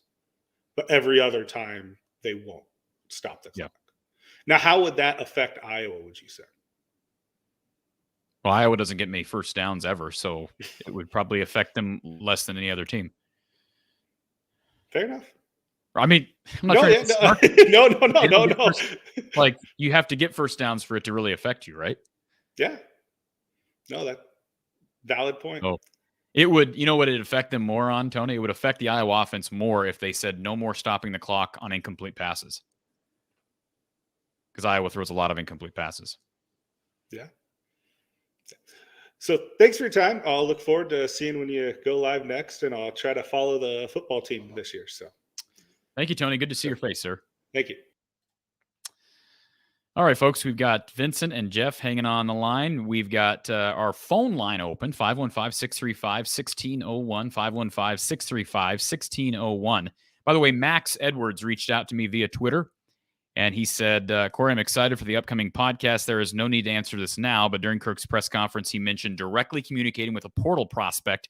I'm curious if anyone has any inkling of who that might be. Thank you. Did hear him say that. I have no idea who that was.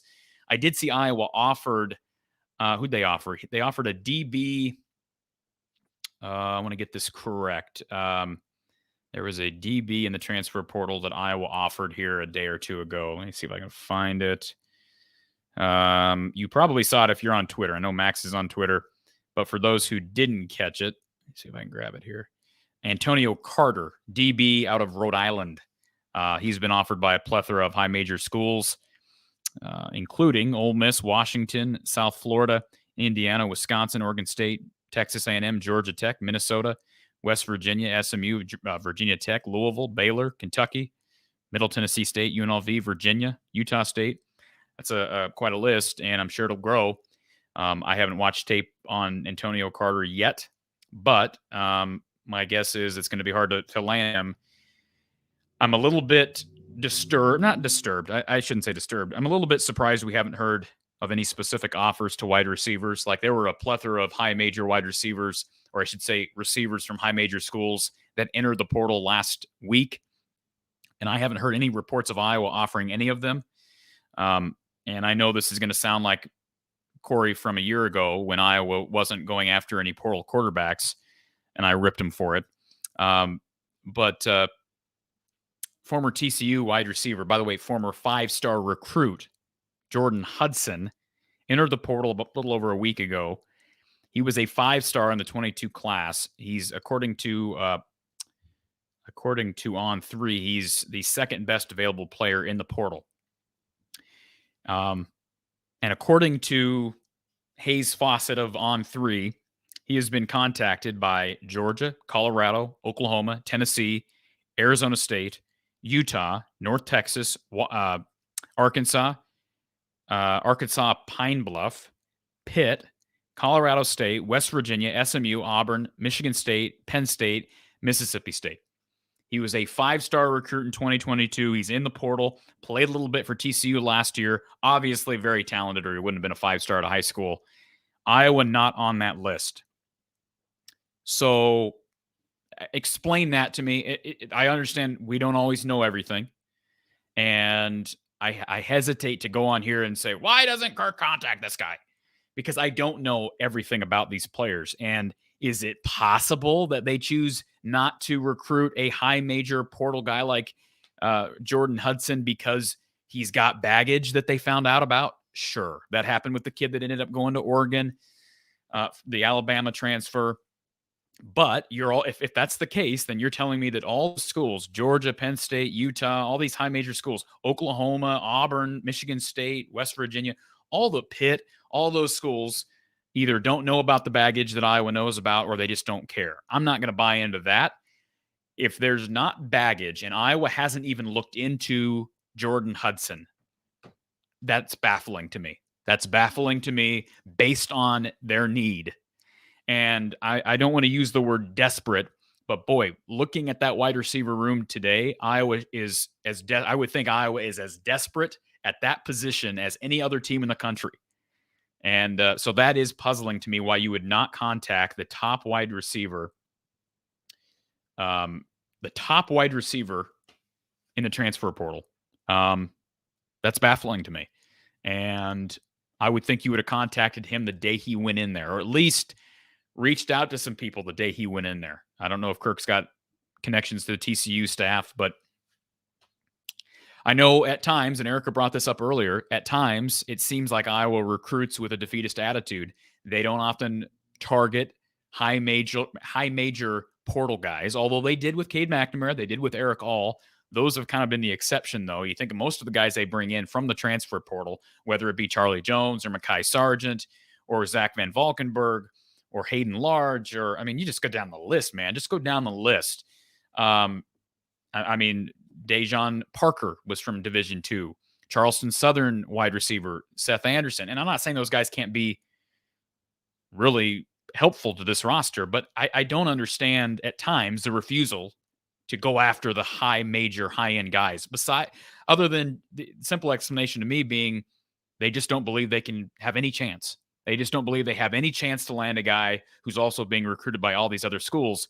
But, man, I have a hard time coming to terms with that type of an attitude. Well, we know we can't get these guys, so we're not even going to try. We're just wasting our time. Man, how hard is it to pick up a phone and call a guy and at least put a feeler out there on a 10-minute phone call, or at least try? Maybe they did. Maybe I'm speaking out of turn. That's why I'm hesitant to even talk about it.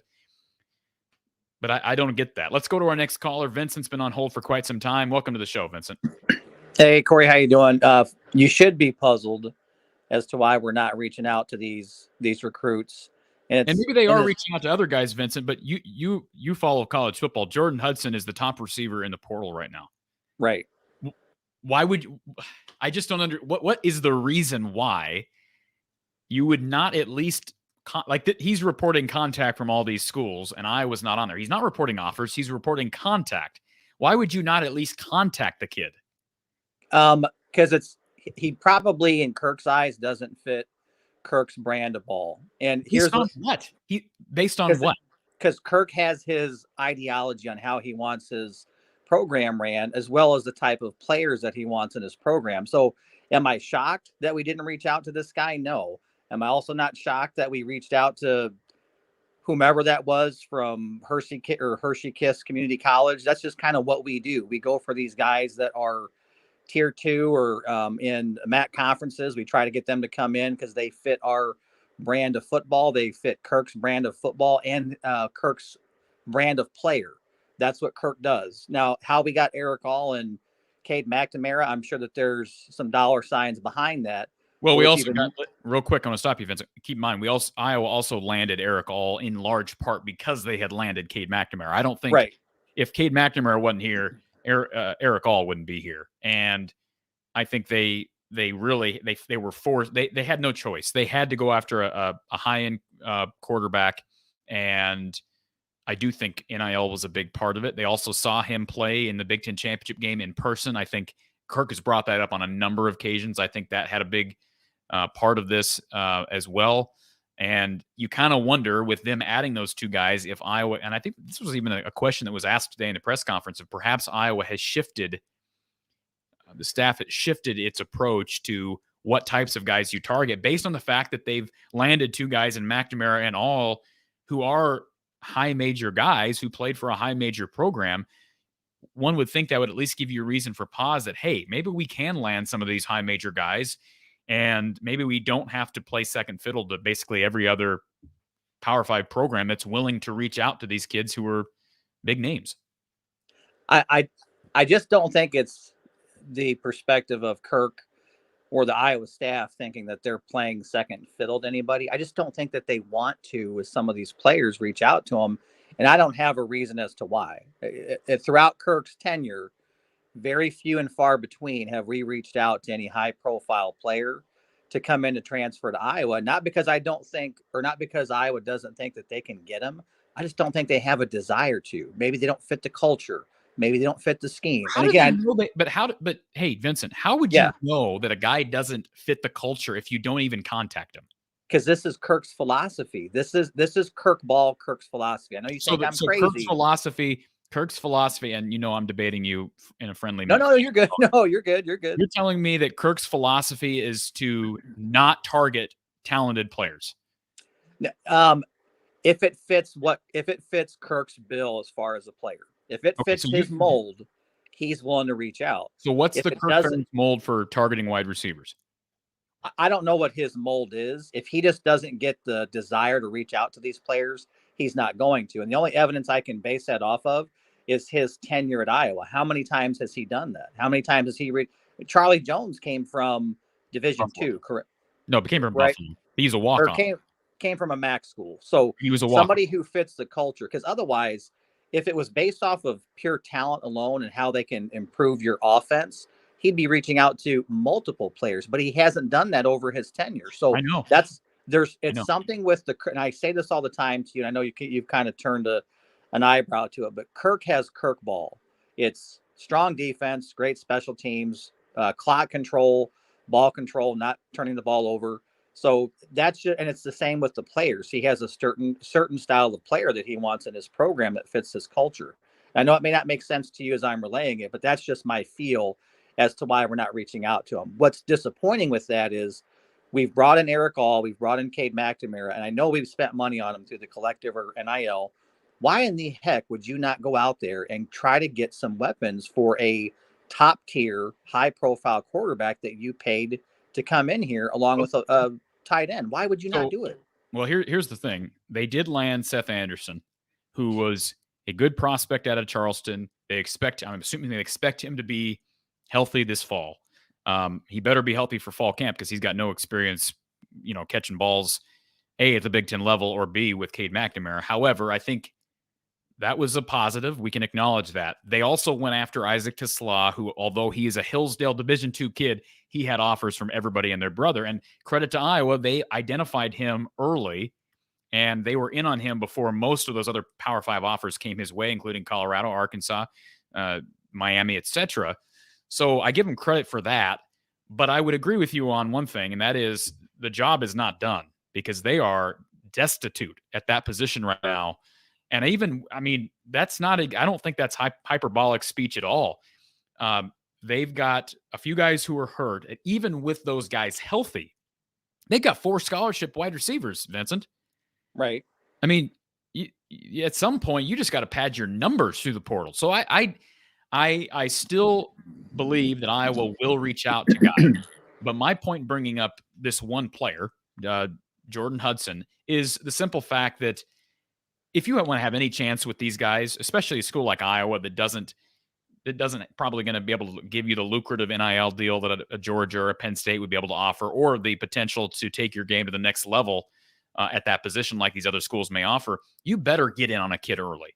And that's why I'm saying the day someone like this entered the portal, I'd have been contacting him, or at least calling his staff and saying, hey, what's the deal with this kid? I'm like, ASAP. Maybe they did that. And I'm speaking totally out of turn. But you and I have seen this, Vincent, play out time and time and time again where Iowa doesn't contact these type of players. I have to think that you can't tell me, you can't convince me that every time this happens, it's because they know about baggage or bad character. I can't believe that. Not baggage or bad character, but Kirk wants players that he can mold to the Kirk way. I know you think this is probably crazy, but I look at past interviews. I bring up a DJK. Do you remember Darrell Johnson-Koulianos played for us from like 2007 to 2010? He talked about the oddity that Kirk Ferentz is as far as the head coach. And at the time, people just kind of, shoved that to the back burner because we were successful. I think we were going to the Orange Bowl that same year. his senior year. So people were like, no, it's probably just the player. But to me, from an outsider's perspective looking in, I can only ascertain that the reason is because these players or specific players, Kirk or the staff doesn't feel are going to fit the Iowa culture where they can mold these players to play the way that they want them to play and in the culture that they want them to play in. Again, I know you think that's crazy, but that's what I've seen based off of the evidence with Kirk over the past or over his entire tenure. And if you look at the wide receiver room as a whole over his whole tenure, who have we had that has been high profile since he's been here? It's just not an area of emphasis for him where he thinks we have to have top tier guys because it's not predicated on how our offense runs. Does that make sense? Or am I kind of just throwing a bunch of, I guess, randomness? I'm not saying you're wrong. I think at some point, logic would tell you that the way you're operating and the way you're recruiting at that position isn't working. And we've continued to do that for the better part of 20 plus years. And it's not working. Right. So there's something else there that we're just not exposed to as the common fan that stays in house. That's the reason behind it. It's just, it's got to be, there's types of players that Kirk wants. And if you don't fit that bill, he's just not going to bring you in. That's why he's comfortable having walk-ons, because these guys are almost like military soldiers. No, I mean, I know it sounds crazy, but these guys will listen and do what they're told. Okay. They're not going to talk back. They're going to go go by the Kirk Ferentz culture. And that's just the way that it is. And also to kind of back that, look at the players that we have that are talented that are leaving. Keegan Johnson and Arlen Bruce. We've had players leave within the past few years that say Tyrone Tracy's another one. Now, granted, it's because of his production, but nevertheless, players are saying, you know what, this just isn't my thing or my deal. I'll go somewhere else where I can just be put in to play based off of talent versus whether the coach feels I'm deemed to go in. Again, this is just opinion. I know you probably think it's a little bit crazy, but no, that's just what I base that off of. That wasn't even the reason I was calling in, but I don't think your opinion is crazy or your philosophy as to why Iowa operates on the recruiting trail. I don't think that's crazy. I think if that's the case, I think to some extent the philosophy that you're describing is somewhat insane. It's the epitome of doing the same thing over and over again and expecting the different result, or just being satisfied, like you said, being satisfied with what you have because you're winning 8 to 9 games a year. In order for the offense to actually become competent, you have to have better wide receiver play, just like you had to have better quarterback play and better offensive line play. So unless you're going out there and recruiting better players, Iowa's staff has proven that it's not great at developing wide receiver talent. I think that's to them. I don't think the wide receiver position is as imperative or as important in their offensive philosophy and scheme as a tight end would be, as an offensive guard or offensive tackle would be, or a strong running game. Well, that may be. Yeah. I digress. That actually wasn't why I was calling it. I just want to real quick say something to Erica. Erica, what you're saying as far as, wanting more out of the Iowa football program, especially based off of what we've seen the last few years, you're not the crazy one. Most of us fans, probably a majority of us, have the same, I guess, the same desire. When you have such a good football team and the only thing lacking is a porous offense, that even if you were and Corey, you and I and many callers have discussed the same thing. If you just had an offense that was halfway decent, you would be competing at those national levels, and we just continue to not do it based off of mere choice by the coaching staff at Iowa. That's where the frustration comes in. That's where fans just straight up get pissed off. I mean, sorry for the language there, Corey, but fans get irritated. They get angry because if the fans can see it and the commentators can see it and other coaches around the Big Ten see it, but Kirk's just like, no, you know what? I think I'm okay with how things are going. Yeah, you're going to start to irritate people. And that's where the fan base is at right now. But don't you think, see, that's why I don't totally, and I love having Erica call in. That's where I disagree with Erica. I don't think it's apathy towards the program or his job.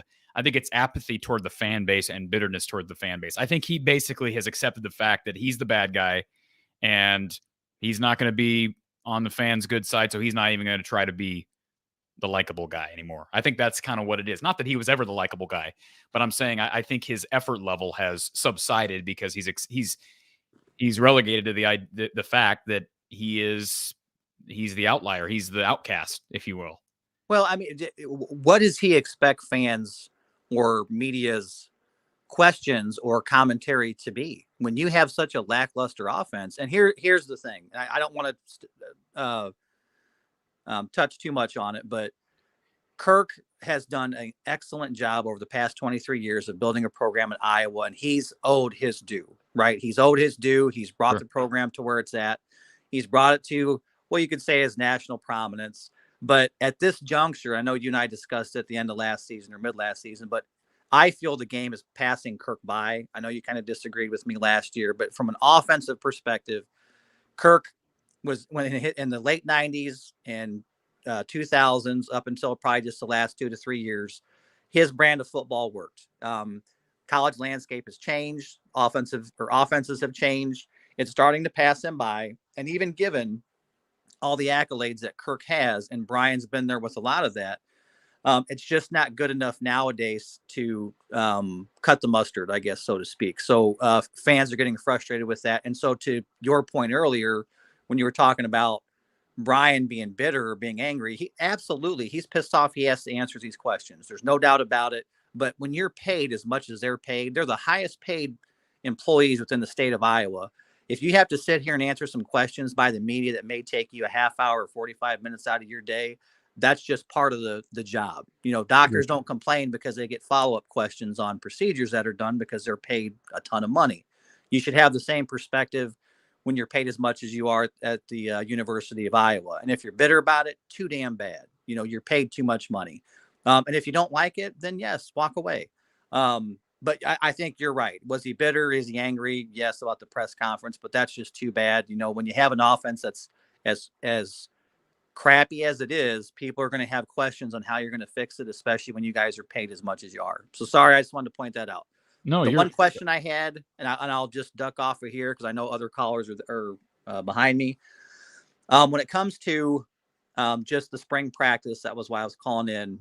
What did you see, if anything, from the O-line? Anything that gave you glimpses of hope or saying, hey, these guys are turning a corner? Or was it kind of a vanilla spring practice today where you didn't really get to gauge how these players are doing? And then also, lastly, were there any players that you saw that we didn't get a chance to see last year as fans, names we may not have heard of, or players that were sitting in a secondary role, or guys that are now kind of, you know how they ask coaches, hey, who is there somebody that the fans may not have seen that you're seeing? I know it's hard with the spring practice, but did you see anybody out there that kind of stuck out to you that we didn't get a chance to see? Because I saw some comments about, and I hope I'm saying his name right, Brendan Diaz Fernandez. Diaz Fernandez. He was out there. I believe he was on a spring depth chart or pre-fall camp depth chart last year and kind of fell down the depth chart. He's a Belleville, Michigan kid. I know he's friends with Eric All. I was honestly, I think he had an interception today. I thought he looked fine. Deshaun Lee would be a guy, Vincent, that I perceive the staff likes the development he's shown from bowl prep to now, because I know he was on the pre-spring depth chart, which those don't always mean a lot. But remember, he enrolled late last year. He was actually the only February signee last year. What position does he play? Sorry to interrupt you. He's a corner. Okay. Yep. And he's also from Belleville, I believe. So, I think the staff likes him. I thought he looked okay out there today. It sounds like maybe he and TJ Hall are a bit closer than I would have guessed. I would have thought, based on the experience by TJ Hall last season that TJ got, that it was going to be Cooper, Jamari, and then TJ. But maybe Deshaun Lee is got a chance to work into the mix, work into the fold. As far as other guys, like I said, the defensive line is just really deep. It's hard for me to evaluate the O-line based upon the fact that the defensive line, I think, is just really good. I do think that's going to be the strength of this team, strength of the defense, obviously. The one thing as I was sitting there, Vincent, today, my thoughts on the offensive line were, man, they've actually got a lot of healthy players. Like, it seemed like more guys on the offensive line were healthy this year than last couple of seasons, without me actually going back and finding how many guys sat out last year. They had a couple guys out. Dejon Parker, who I think is in line to be a starter at tackle, and Mason Richmond, who's also got a chance to be the starter once again at tackle. Those two guys were out, as was Connor Colby. But they had a lot of guys who were healthy. Jennings Dunker played. Bo Stevens played. Tyler Ellsbury played. Logan Jones played. A lot of guys who have Nick DeYoung and a lot of guys who have played. I wasn't blown away by what I saw. There were breakdowns. I saw Jennings Dunker lined up at right tackle a few times. Had one whiff. Struggled in pass protection. I think he's more of a guard, but boy, it's hard for me to evaluate offensive line play, Vincent, because I'm not an offensive line guru. But yeah, I would say Deshaun Lee's a guy to watch. And as far as offense is concerned, if you want me to throw out a name from the wide receiver group, I would say Reese Osgood, based on what I saw today and based on what I've heard through the grapevine over the last few weeks. Osgood has been impressive as a walk-on, and I know Kirk made sure to bring up Alec Wick. He's got maybe a little bit more experience now. He's certainly got more experience than Osgood actually playing Big Ten football. So those two guys are probably your top two walk-ons. As I said earlier, we did see a little action from Friedrichsen and from Jack Johnson and these different guys. But I would say Osgood and Deshaun Lee are guys to watch for. And honestly, when I look at the tight end group, man, I think I said this earlier, but I think they've got 4 guys that are probably going to be capable of playing in the fall. So I'd throw Addison Estringa in the mix. I know he played a little bit last year. And if Steven Stilianos isn't ready to play this year, then that was a swing and a miss in the portal, because this is his final year. And although they're loaded at that position, I would hope that they utilize 3 to 4 guys at that position throughout the season, even without injury. No, I agree. We've done it in the past when we had, Sean Byer, Noah Fant, TJ Hawkinson. We had those, triple sets where we had a trio of tight ends. And I hope if those are our best players that we're utilizing those guys out there. Real quick question. David Davidkoff, is he still even on the roster? Anybody heard anything about him? Is he out of football? Anything? Don't believe he's on the roster. Okay. I believe I didn't see him. Know if he walked away, or I didn't know Sullivan had to walk away. I saw that in the chat, but at least to what you guys were saying is his football career is over really before it started, right? Yeah, David Davidkov is not on the roster. Not heard anything about him entering the portal. I don't know if I'm assuming it's a medical situation, but I don't know that for certain. Justice Sullivan has also walked away due to something medical. And Justin Britt, you know about Justin Britt. He's in the portal. I know Kirk made it sound like maybe that was medical, but Britt's in the portal. So I'm not sure what happened there. You just don't know. And then, of course, they had the former tight end Elijah Yelverton, who's also in the portal. Last I knew, I don't think he's picked a school. So they have some guys that they've swung and missed on, I guess, if you want to consider it. Because I think all 3 of those guys, 4 of those guys, Sullivan, Davidkov, Sullivan, Davidkov, who am I missing there? Britt and Yelverton were all pretty good prospects coming out of high school. Oh, yeah. And whether it was medical or not, those are all kind of disappointments. I'm going to give you some bad news, and as well as the rest of the Hawkeye fans. I don't know if you watched today, but it was on live stream.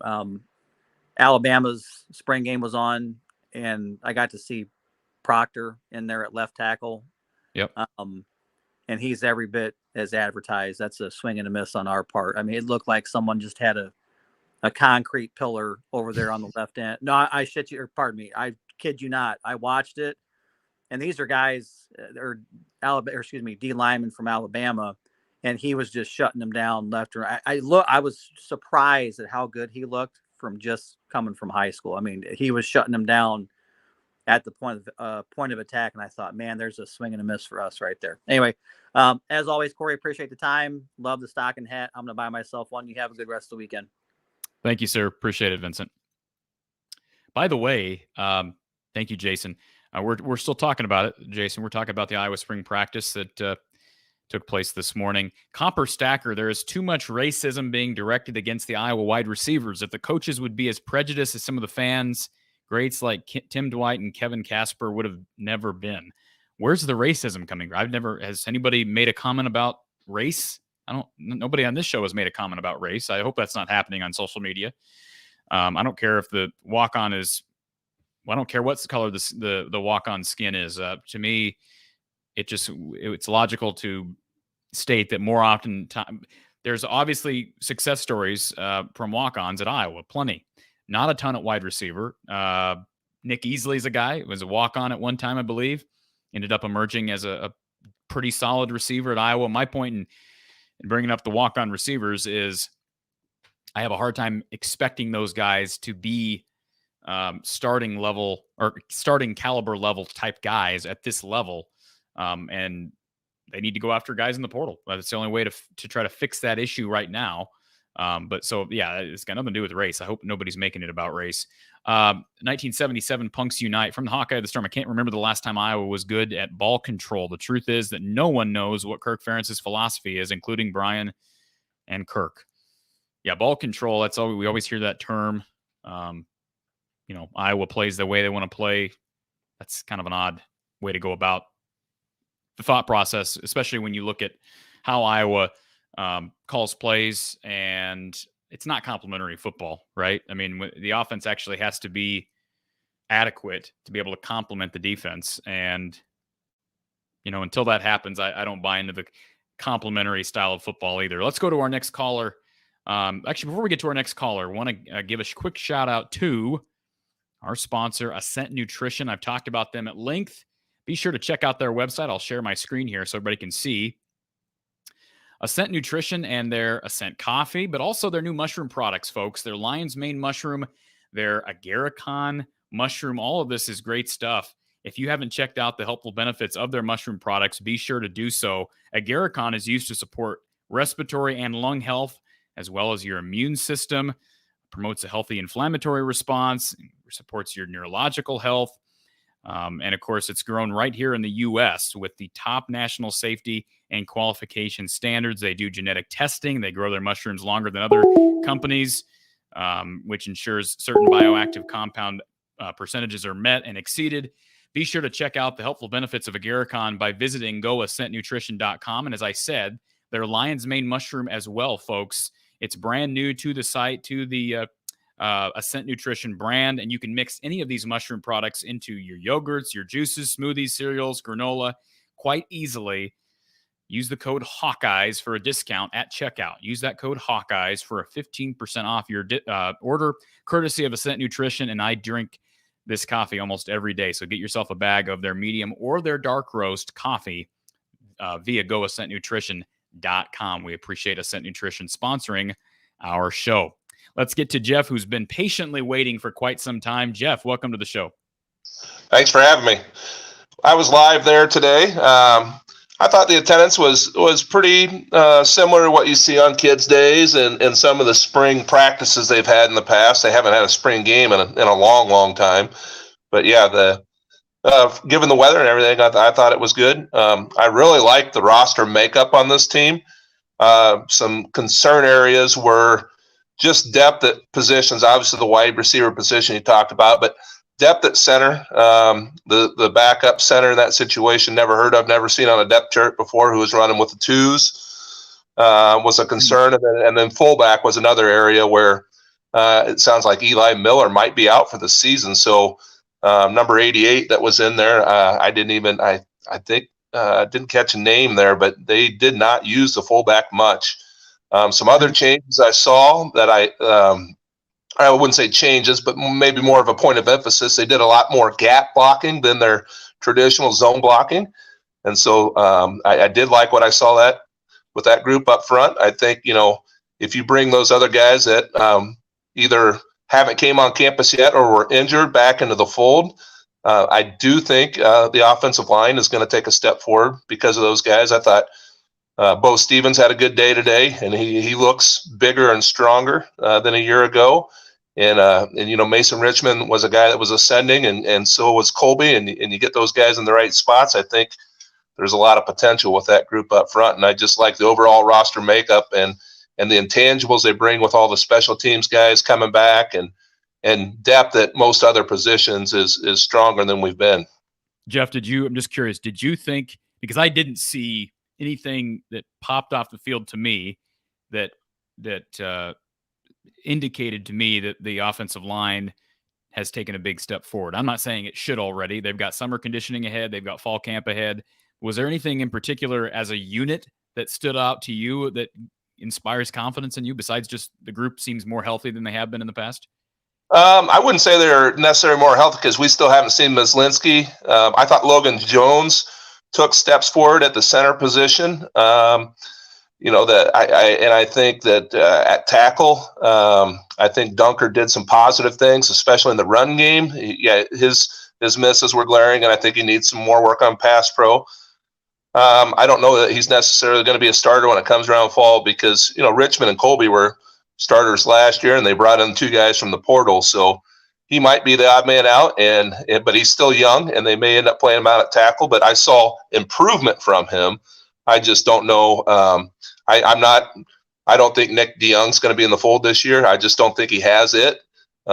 He's placeholding for other people that are out there. I mean, I've seen enough of him the last few years that I just don't think he's a starter material at that position. So, well, you brought up, so 88 is Hayden Large. So he was running at fullback today as a tight end. I mean, obviously Iowa sometimes lines are tight ends in the backfield anyways.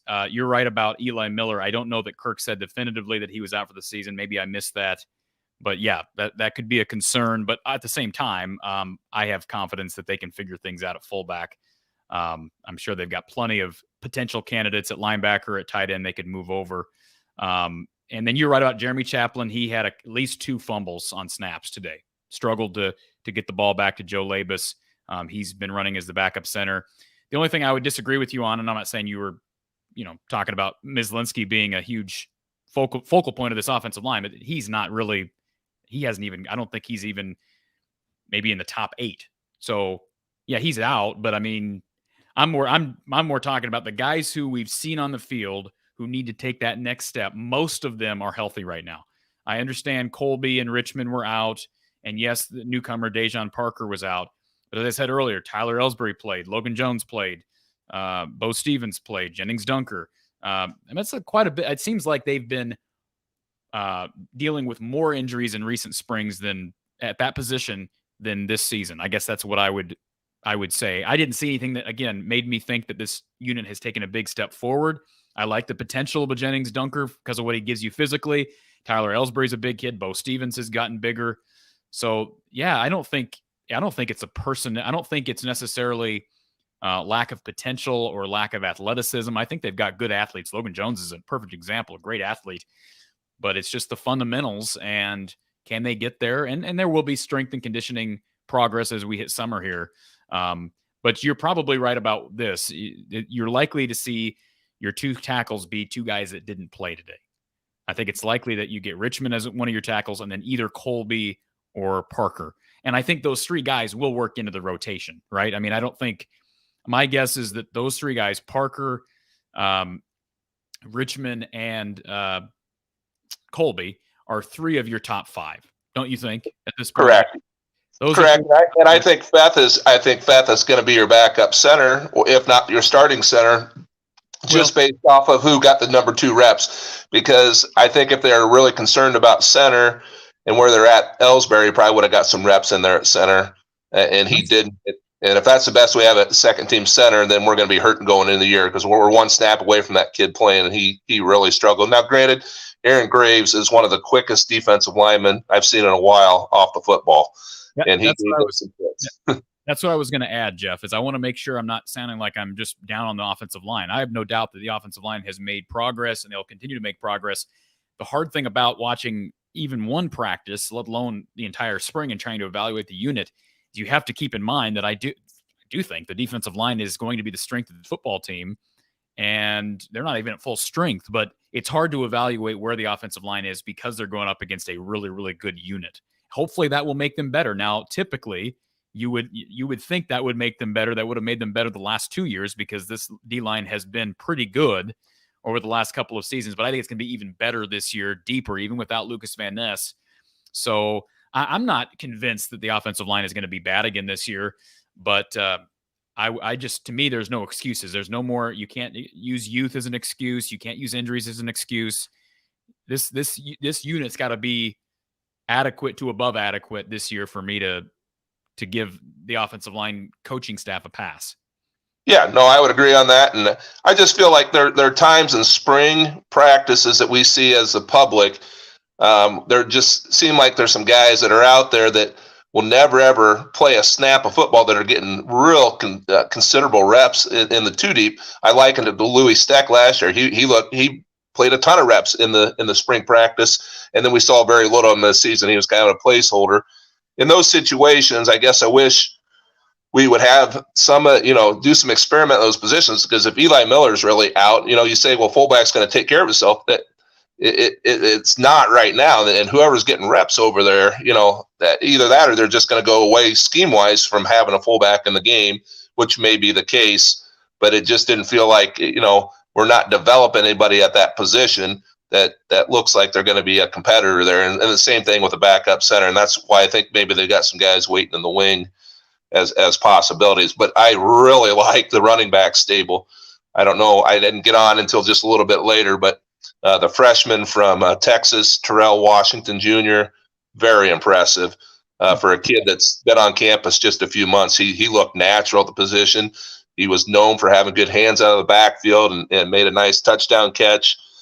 So very excited about that group. They looked a year older, and good running backs along with scheme and a year older in the offensive line. They can make the line look a little bit better too by some of the things they can do. Yeah, and I agree with you on Terrell. I'm a little bit surprised that they haven't run him more at wide receiver. I mentioned that earlier, Jeff, because of the lack of depth at wide receiver. And they've got good depth. I agree with you. Jazz Patterson, Caleb Johnson, and Le'Shawn Williams are both, all three of those guys I think are adequate. And running back is a position that they traditionally struggle to stay healthy at. That's just kind of the nature of being a back. So I agree with you. Strong at running back, strong at tight end, really weak at wide receiver. And they must also feel pretty good at running back, because I don't know if you had noticed it, and maybe this has been out there for a while, but I saw Hilson moved over to the secondary, which he was a running back when he was recruited. He's been there at least since bowl prep. Yeah. He moved over there at least at some point last fall. Yeah. Anything else, Jeff? No, like I said, I'm optimistic about things. I think Deacon Hill is a nice roster addition for them. A different type of player than they've had in a while there. The ball comes off real nicely off his hands. He throws a great ball. He does. And he missed on some deep throws here or there, but just being able to throw into tight windows. You could tell he's still learning the system, because he also his pocket awareness. There are some times where he would have taken sacks when he probably shouldn't have, and he's not maybe going to have the escapability that you like to see at that position. So you'd like to see him make quick decisions when he's doing that type of thing. But I do think he is a capable runner. Like, he's a guy that if we needed to pick up 3 yards, he could pick up 3 yards. We're not going to run first with him type of thing, but he's definitely got more speed than Petrus does. He does. He does. Yeah. And that's not really setting the bar too high, as you know, Jeff. Right. But, no, Deacon's got a good arm. He's got a good arm. He struggled with accuracy at times. I know it was windy today. And also, we got to realize the other part of this, and I know you know this, Jeff, the other part of it, trying to evaluate receivers and quarterback. I mean, you're looking at trying to evaluate Deacon Hill and his ability to hit his receivers. His receivers also have to know how to track the ball. And you have a bunch of inexperienced walk-ons trying to catch deep balls. There's going to be some problems there. Now, he absolutely overthrew some guys today. And, that's got to be corrected. But I saw a comment here earlier from, JT? He didn't understand the idea of Deacon at 2 and Labus at 3. What did you think, Jeff? Did you think that Labus was far and beyond better than Deacon? I didn't. No, I'm fine with Kirk coming out and saying that. I'm a little surprised. He likes to go the route of saying co and hanging the. I hope it's not a situation where they're trying to force somebody's hand into saying, all right, you're going to be number 3 because we've got Marco coming in the fall, and we've got the walk-on that is back, in case you need a fourth. I don't know if they're kind of opening that door for those guys just to, hey, this is your opportunity for the 3 and you're not comfortable in that role. This is your time to get out. And so we can know going into the fall that we have a need because sometimes when they've listed the co and they've had to make that decision, then the timing of the quarterback leaving is inopportune. Example with Alex Padilla and his situation, he left them high and dry before the bowl, and rightfully so on his own right. But I think, it's easier, I guess, for roster management maybe now just to give them the pecking order, and if they stay, they stay. If they don't, they don't. But the co thing kind of, at some point when that starter goes down, then you have to put somebody out there. And I think, you don't want to be too short on that bus. Yep. I agree, Jeff. And like I said, summer conditioning is going to be big, especially for the guys up front. And fall camp is going to be big for all the quarterbacks and all the wide receivers. And I think the hope is you can grab 1 or 2 guys, preferably 2, but at least 1 guy at wide receiver that you think can be a plug-and-play guy in the portal. And then hope you can develop up front to the point where you need to be. And if you can do that, if you can be average up front, average at wide receiver, given what they have across the board at tight end, running back, and quarterback, this offense will be fine. I mean, it's not going to be great. It'll be fine. But I'm not yet convinced that they're going to be at least average in those 2 areas because they've been well below average. So we shall see what we shall see, Jeff. I appreciate you calling in and giving your perspective. Thank you. Thank you, sir. All right. Lee, who is in if McNamara hurts or is unable to play? Well, I think Jeff kind of alluded to that. I think it's still very much up for grabs. I think there's no question Kirk is typically going to go with the guy who knows the playbook better, who's been around the system longer. However, I think Deacon Hill fits what Kirk likes more than Joe Labus, just how Deacon plays. He's more of the pocket style quarterback. He's not real mobile. And whether you like that or not, that's kind of how Kirk looks at things, I think, at that position. Rick wants to know what the linebackers look like today. I don't think we had Carson Shire out there. Didn't notice him on the field. He's probably going to figure in to the mix. Jay Higgins is obviously your number 1 guy right now, at least until Nick Jackson gets there. Remember, Nick will be here in the summer. I thought they were fine. I thought they were fine across the board. Jaden Harrell played pretty well, I thought. I didn't see any big holes anywhere on defense, frankly. And again, you didn't have your number 1 quarterback to take advantage of the secondary and of the linebacking group. But I thought the linebackers looked just fine. And again, you're going to get some serious production added when you get Nick Jackson out of Virginia. Doc wants to know, what about the Hayden guy? Again, it sounds like maybe he's a fullback now, or at least he's running some fullback. But boy, he was adequate as a pass catcher as well. That's why I think they're at least 4 deep, maybe 5 with Hayden. Whether he's at linebacker or if he is at fullback, if he's at fullback and is running out on pass catching routes, that's an opportunity to utilize another weapon. I'm not saying Iowa hasn't had fullbacks that can catch, but I think he's probably, if he ends up being a fullback here, he's an above average pass catcher as a fullback. That would be my guess. So if they're comfortable with him there, then that's fine. As Jeff brings out, Eli Miller is out for the year at fullback. So we'll see what happens with the fullback position and Hayden Large. ZJ says, do you expect anything different from the offense? I mean, you're going to have a different quarterback, right? You're going to have a different quarterback and different personnel at wide receiver. And they've made additions. So personnel wise, they've made some additions. They shouldn't be done. I don't think they are. But do I expect massive philosophy changes? I don't. I don't expect massive philosophy changes, massive changes with play calling. One would hope that you would mix in some wrinkles that they haven't mixed in. If Iowa comes out there and in September and does the same thing, I expect similar results. It's going to be better production because you bettered your personnel at the most important position on the field, that is quarterback. But as I've said ad nauseum, you're putting a ceiling on the program if you refuse to evolve. I'm not talking about going spread, but you've got to have more plays in the playbook. You've got to be willing to be diverse and innovative with your thinking. That's not something that Kirk Ferentz has ever proven to be comfortable with. So I would say, no, I don't expect massive changes, ZJ, except personnel-wise.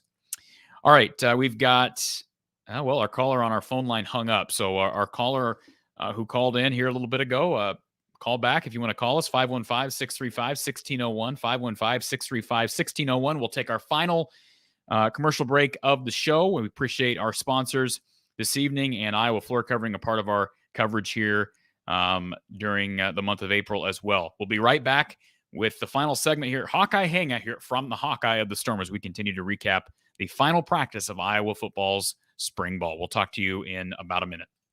To Iowa Floor Covering, a locally owned flooring store in Bondurant, Iowa that specializes in do-it-yourself projects. If you're a contractor or a DIYer, Iowa Floor Covering has your back. Right now at Iowa Floor Covering, get tough core click together 4.5 millimeter waterproof vinyl flooring for $269 per foot when you install it yourself. That's a much better value than you'll find at any of the big box stores. Looking for other types of flooring? They can help with that too. Between their exceptional product knowledge and commitment to customer service, the guys at Iowa Floor Covering will provide everything you need to complete your DIY flooring project. So what are you waiting for? Skip the box stores now and visit iowafloorcovering.com/DIY. That's iowafloorcovering.com/DIY. Promotional pricing only available with self-installation. We appreciate Iowa Floor Covering, folks. Give Tyler and the guys down at IFC a call for all of your flooring needs. If you have questions about flooring, consult with them. And, of course, they've got this tough core click together 4.5 millimeter waterproof vinyl flooring available at a great rate with self-installation. Again, as I said earlier, contact the boys at IFC. Visit iowafloorcovering.com/DIY. Mark brought this up earlier. Thoughts on Big Ten TV? Yes, I don't know that there's any plan. I don't think Big Ten Network was there. You'd have to ask Kirk as to why they didn't have interest in having this on BTN. My guess is they didn't have interest in having it televised for whatever reason. Mark, did all play? I think he did non-contact. I don't believe he was out there full go, but he was out there kind of like Cade was, but he was in pads. JT, saw a lot of good today. Don't understand Deacon at the 2. I addressed that earlier. I just think Deacon's got a better arm and fits what Kirk wants, but he's behind. Obviously, he's behind with his knowledge of the playbook. Ari Gold, Torrey Taylor was not he was out there, but he was not playing, did not have a helmet on today. I don't know what he's dealing with. He's dealing with an injury or whatever. I guess there's no real reason to send him out there on a cold day and risk having hamstring issues or whatever. He's obviously a proven commodity, but they're very fortunate to get him back. I addressed Justice Sullivan earlier, Doc P. He is, Kirk announced that he's stepping away from football due to a medical issue. So we wish the best to Justin Sullivan, the former Ballard standout. Brad, Addison to string at wide receiver. Well, they're going to run a lot of 2 tight end sets, maybe some 3 tight end sets, because I think they have confidence in Addison to string and maybe even Steven Stelianos / Hayden Large. But they're still they're still tight ends. They need receivers, and the only way to get receivers at this point, besides developing the ones you already have, is via the transfer portal.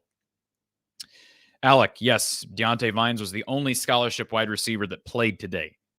So let that sink in, but he is there. Ruben, how did Cade play today? Well, again, he was non-contact, did run some drills, looked fine, had a nice pass in the end zone for a touchdown in some red zone action. But again, he was limited. I'm not concerned. My biggest concern with Cade is keeping that knee healthy. And I think that's one thing Kirk and I probably agree on is I don't think either one of us, I don't think anybody's really concerned about Cade's ability to learn the offense or get chemistry with his guys or be a leader. The concern is keeping him healthy because he's had that knee issue. Scott says, don't you think that if Kirk Ferentz would just let Brian Ferentz do what he wants, wouldn't he be really good? Well, I don't know. Maybe he would. What reason do we have to think this, Scott? I mean, what has Brian Ferentz proven elsewhere that would indicate to you that he's some great play caller that's being held back by a conservative head coach? Maybe he'd be better somewhere else where he didn't have, where he had a longer leash, but I also think we're just guessing. So I would not necessarily agree with that. Rick says Iowa's need a wide receiver is well known by now. You would think the portal players would be knocking down Kirk's door. Well, I don't necessarily expect that, Rick, because I don't think Iowa's a real attractive place for a wide receiver, but they were able to land Cade McNamara in spite of the stigma surrounding the Iowa offense and the passing game. I would think Cade McNamara being here and what Iowa can offer by means of the Swarm Collective would be tantalizing to some of the high major products, but you have to be willing to target some of the high major products. My guess is they'll target FCS and Division II guys, which is what they normally do, but it'd be nice to see them make a push for a high major guy. Doc says, Corey, tell us more about the kid from Marion you were talking about the other day. I'm assuming you're talking about Alex Moda. He'll get here in the summer. Really good track athlete, good speed. I think he's got a chance to contribute right away. Remember, they got 3 receivers coming in this summer, so they're going to have more scholarship guys. But I just think trying to rely on a bunch of true freshmen who did not enroll early is a scary proposition. But you hope that at least one of those guys can give you production because they're going to need it, even if they get a guy out of the portal. 1977 Punks Unite. Other than an easier schedule, I don't see a reason to think the offense is going to be any more productive. I think it'll be more productive because of the most important position on the field, and that's Cade McNamara at quarterback. I don't expect some jump at wide receiver, even though Seth Anderson's coming in. They lost Arlen Bruce. They lost Keegan Johnson. I know Keegan didn't play much last year, but running back should be better. They should be better there, and they should be better up front. Will they actually be better? We'll see. Again, I wasn't blown away by anything I saw from the offensive line today, but it's just a small glimpse, an hour and a half glimpse into spring practice. Lee says, what will Kirk's legacy be when all is said and done? I think some of that legacy is already established, Lee, and how he handles the remainder of his time here will have a major impact. And certainly what happens with the Brian Ferentz situation will have a major impact. D. Rullifson, thank you for the super chat. Let's see. Is that New England? No, Nebraska.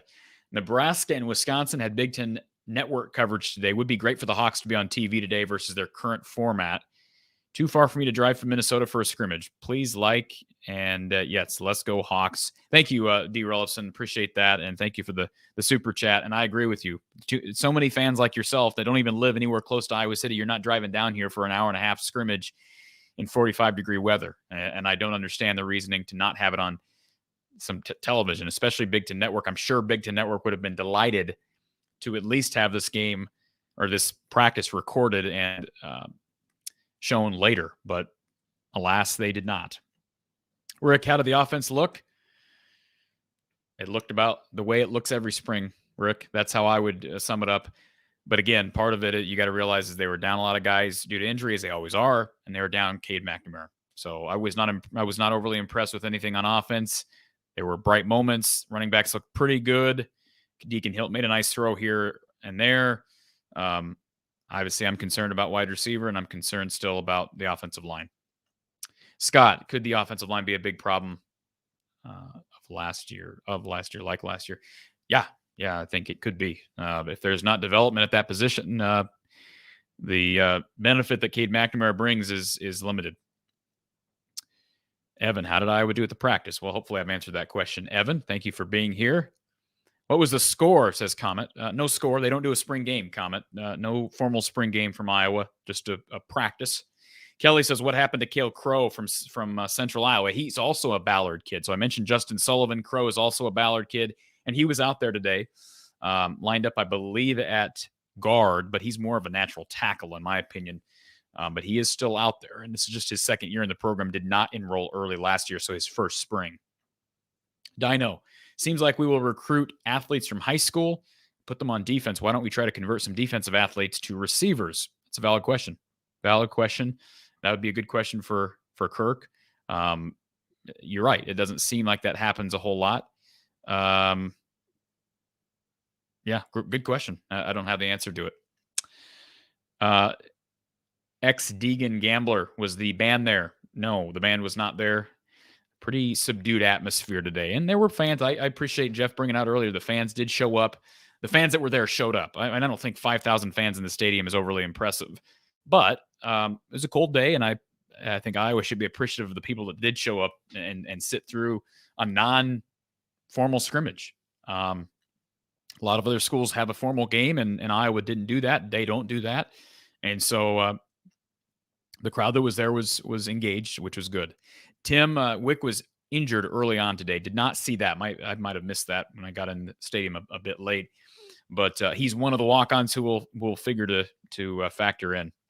Barbara, something I don't quite understand is that Brian was OC when we beat down OSU in 17. Was he calling the plays, or Kirk? I'd like that kind of play calling back on offense. Yeah, I mean, he was also the play caller during the 2019 win against USC in the bowl game. But, when you have 2 or 3 good days on the job and a bunch of bad days, that, I don't really know how to respond to that. But you're right. He's had good moments, but the resume does not reflect those moments. Lemansky, thank you for the super chat, Lemansky. One would think that practicing against our depth on the defensive line, the O-line would take a step forward. Hopefully that can happen. I agree on that as well. Let's go to Tom, who just joined the show. Tom, welcome.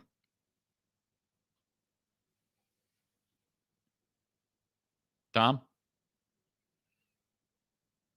you're muted, Tom.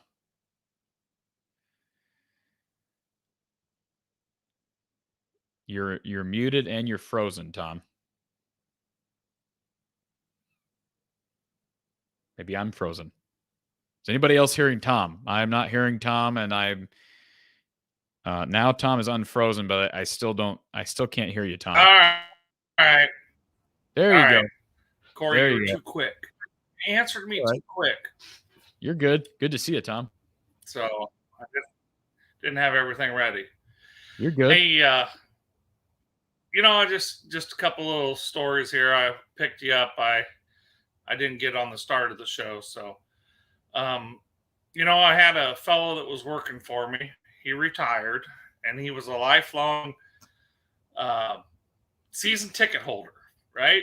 And he was so mad at Kurt Ferentz that he dropped his season tickets. Okay? Do you know what happened to the Hawks the first year he didn't go to any games? What? They never lost a game during the regular season. That 2009 but or anyway, what?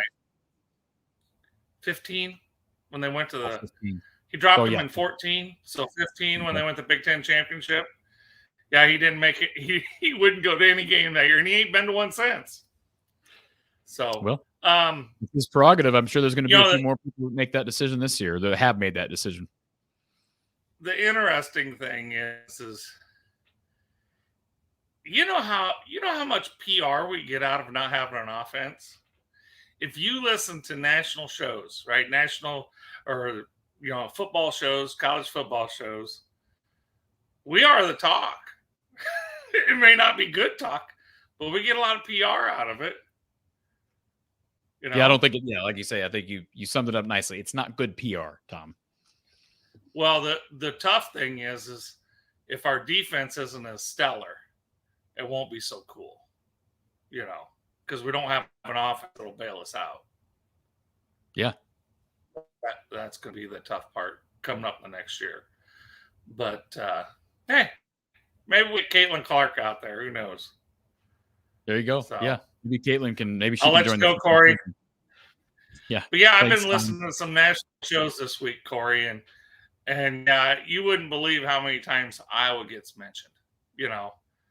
And that's of course our lack of offense, but stellar defense.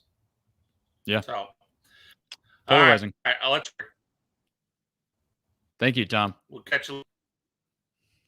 Appreciate Tom being here, being a part of the show as always. Always enjoy his phone calls. And Erica says, "How did X and Coop do today?" I thought they looked fine.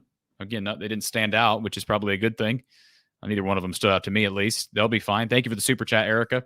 Again, 2 guys who are future NFLers, I think, and they seem to be healthy right now, which is a good sign for a couple young guys that need to continue to improve.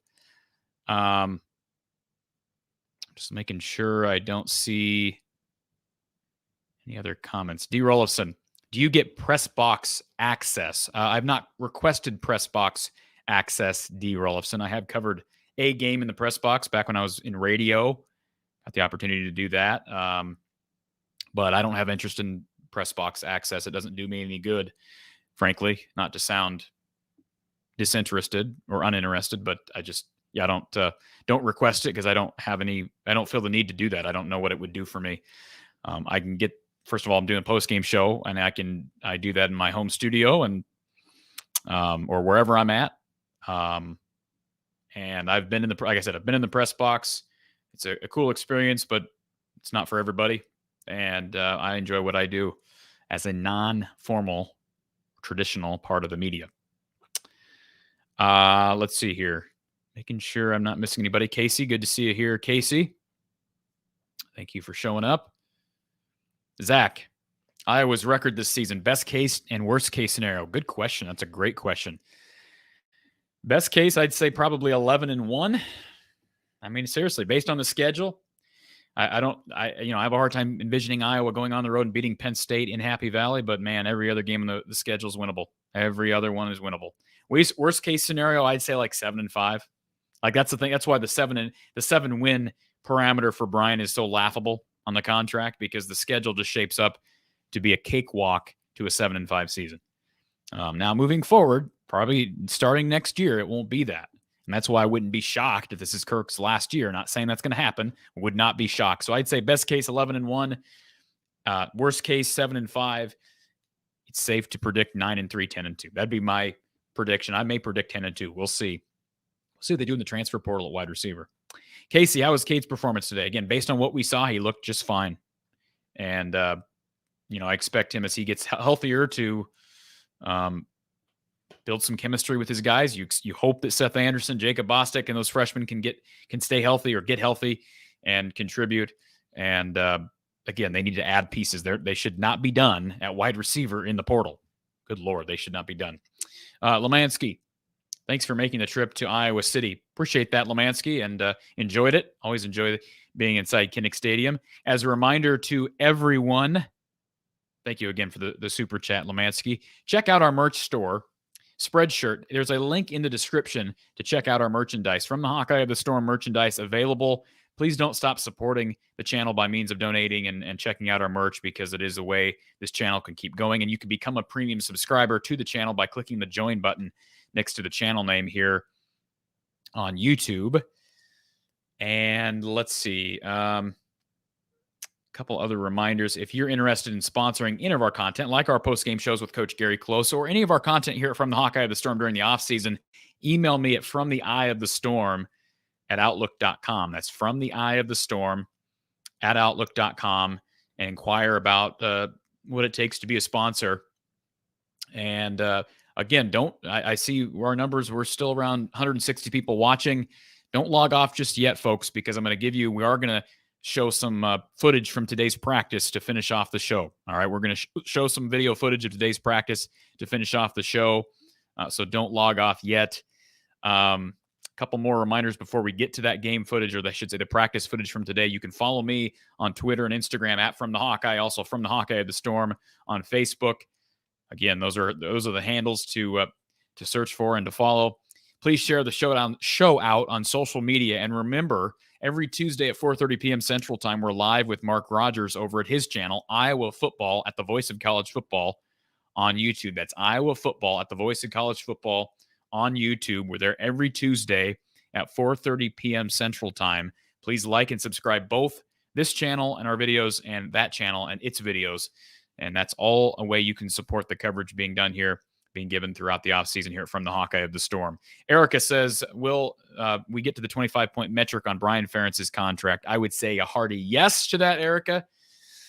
I would be almost shocked if they don't, because to me, I know they were, what they averaged last year, like 18 points a game. But we're talking historically bad numbers last year, and with Cade McNamara being added, and again, I think just he gives you 6 to 7 more points a game. Just the Cade effect itself. And again, 25 points is not shooting for the stars whatsoever. Jared says, who's the backup quarterback at this point? I think it's pretty even based on what I saw between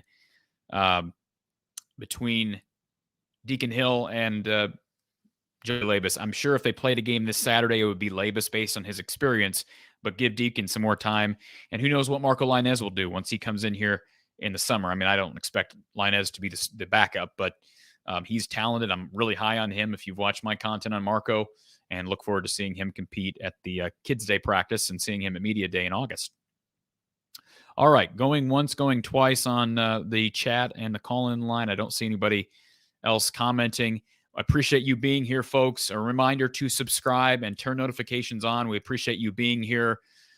And I will be back with you, again, multiple times a month for this very show, our live call-in show, as well as our podcast, Brada's Branded Thoughts, and our live show with Mark Rogers every Tuesday at 4:30, and our regular content as we continue to talk Hawkeye football, Hawkeye basketball, and we'll mix in a little bit of Hawkeye baseball coverage as we get closer to postseason play. To finish things off this afternoon, folks, I want to give you some exclusive video footage from today's practice, from today's open practice to finish off spring ball in Iowa City. Let me see if I can access this. I hope I can access this. I've not done this before. This is going to be a new experience. Let's see if we can access this. All right. Without further ado, we'll give you exclusive coverage or exclusive access to some recorded footage from today's spring practice at Kiddick Stadium as Iowa football's spring practice period wrapped up today in a cold and windy Iowa City. We'll talk to you soon. We'll talk to you soon. See if I can get off the air, folks. We'll talk to you soon. Enjoy the footage, and we'll talk to you next time.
The problem is,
Come on.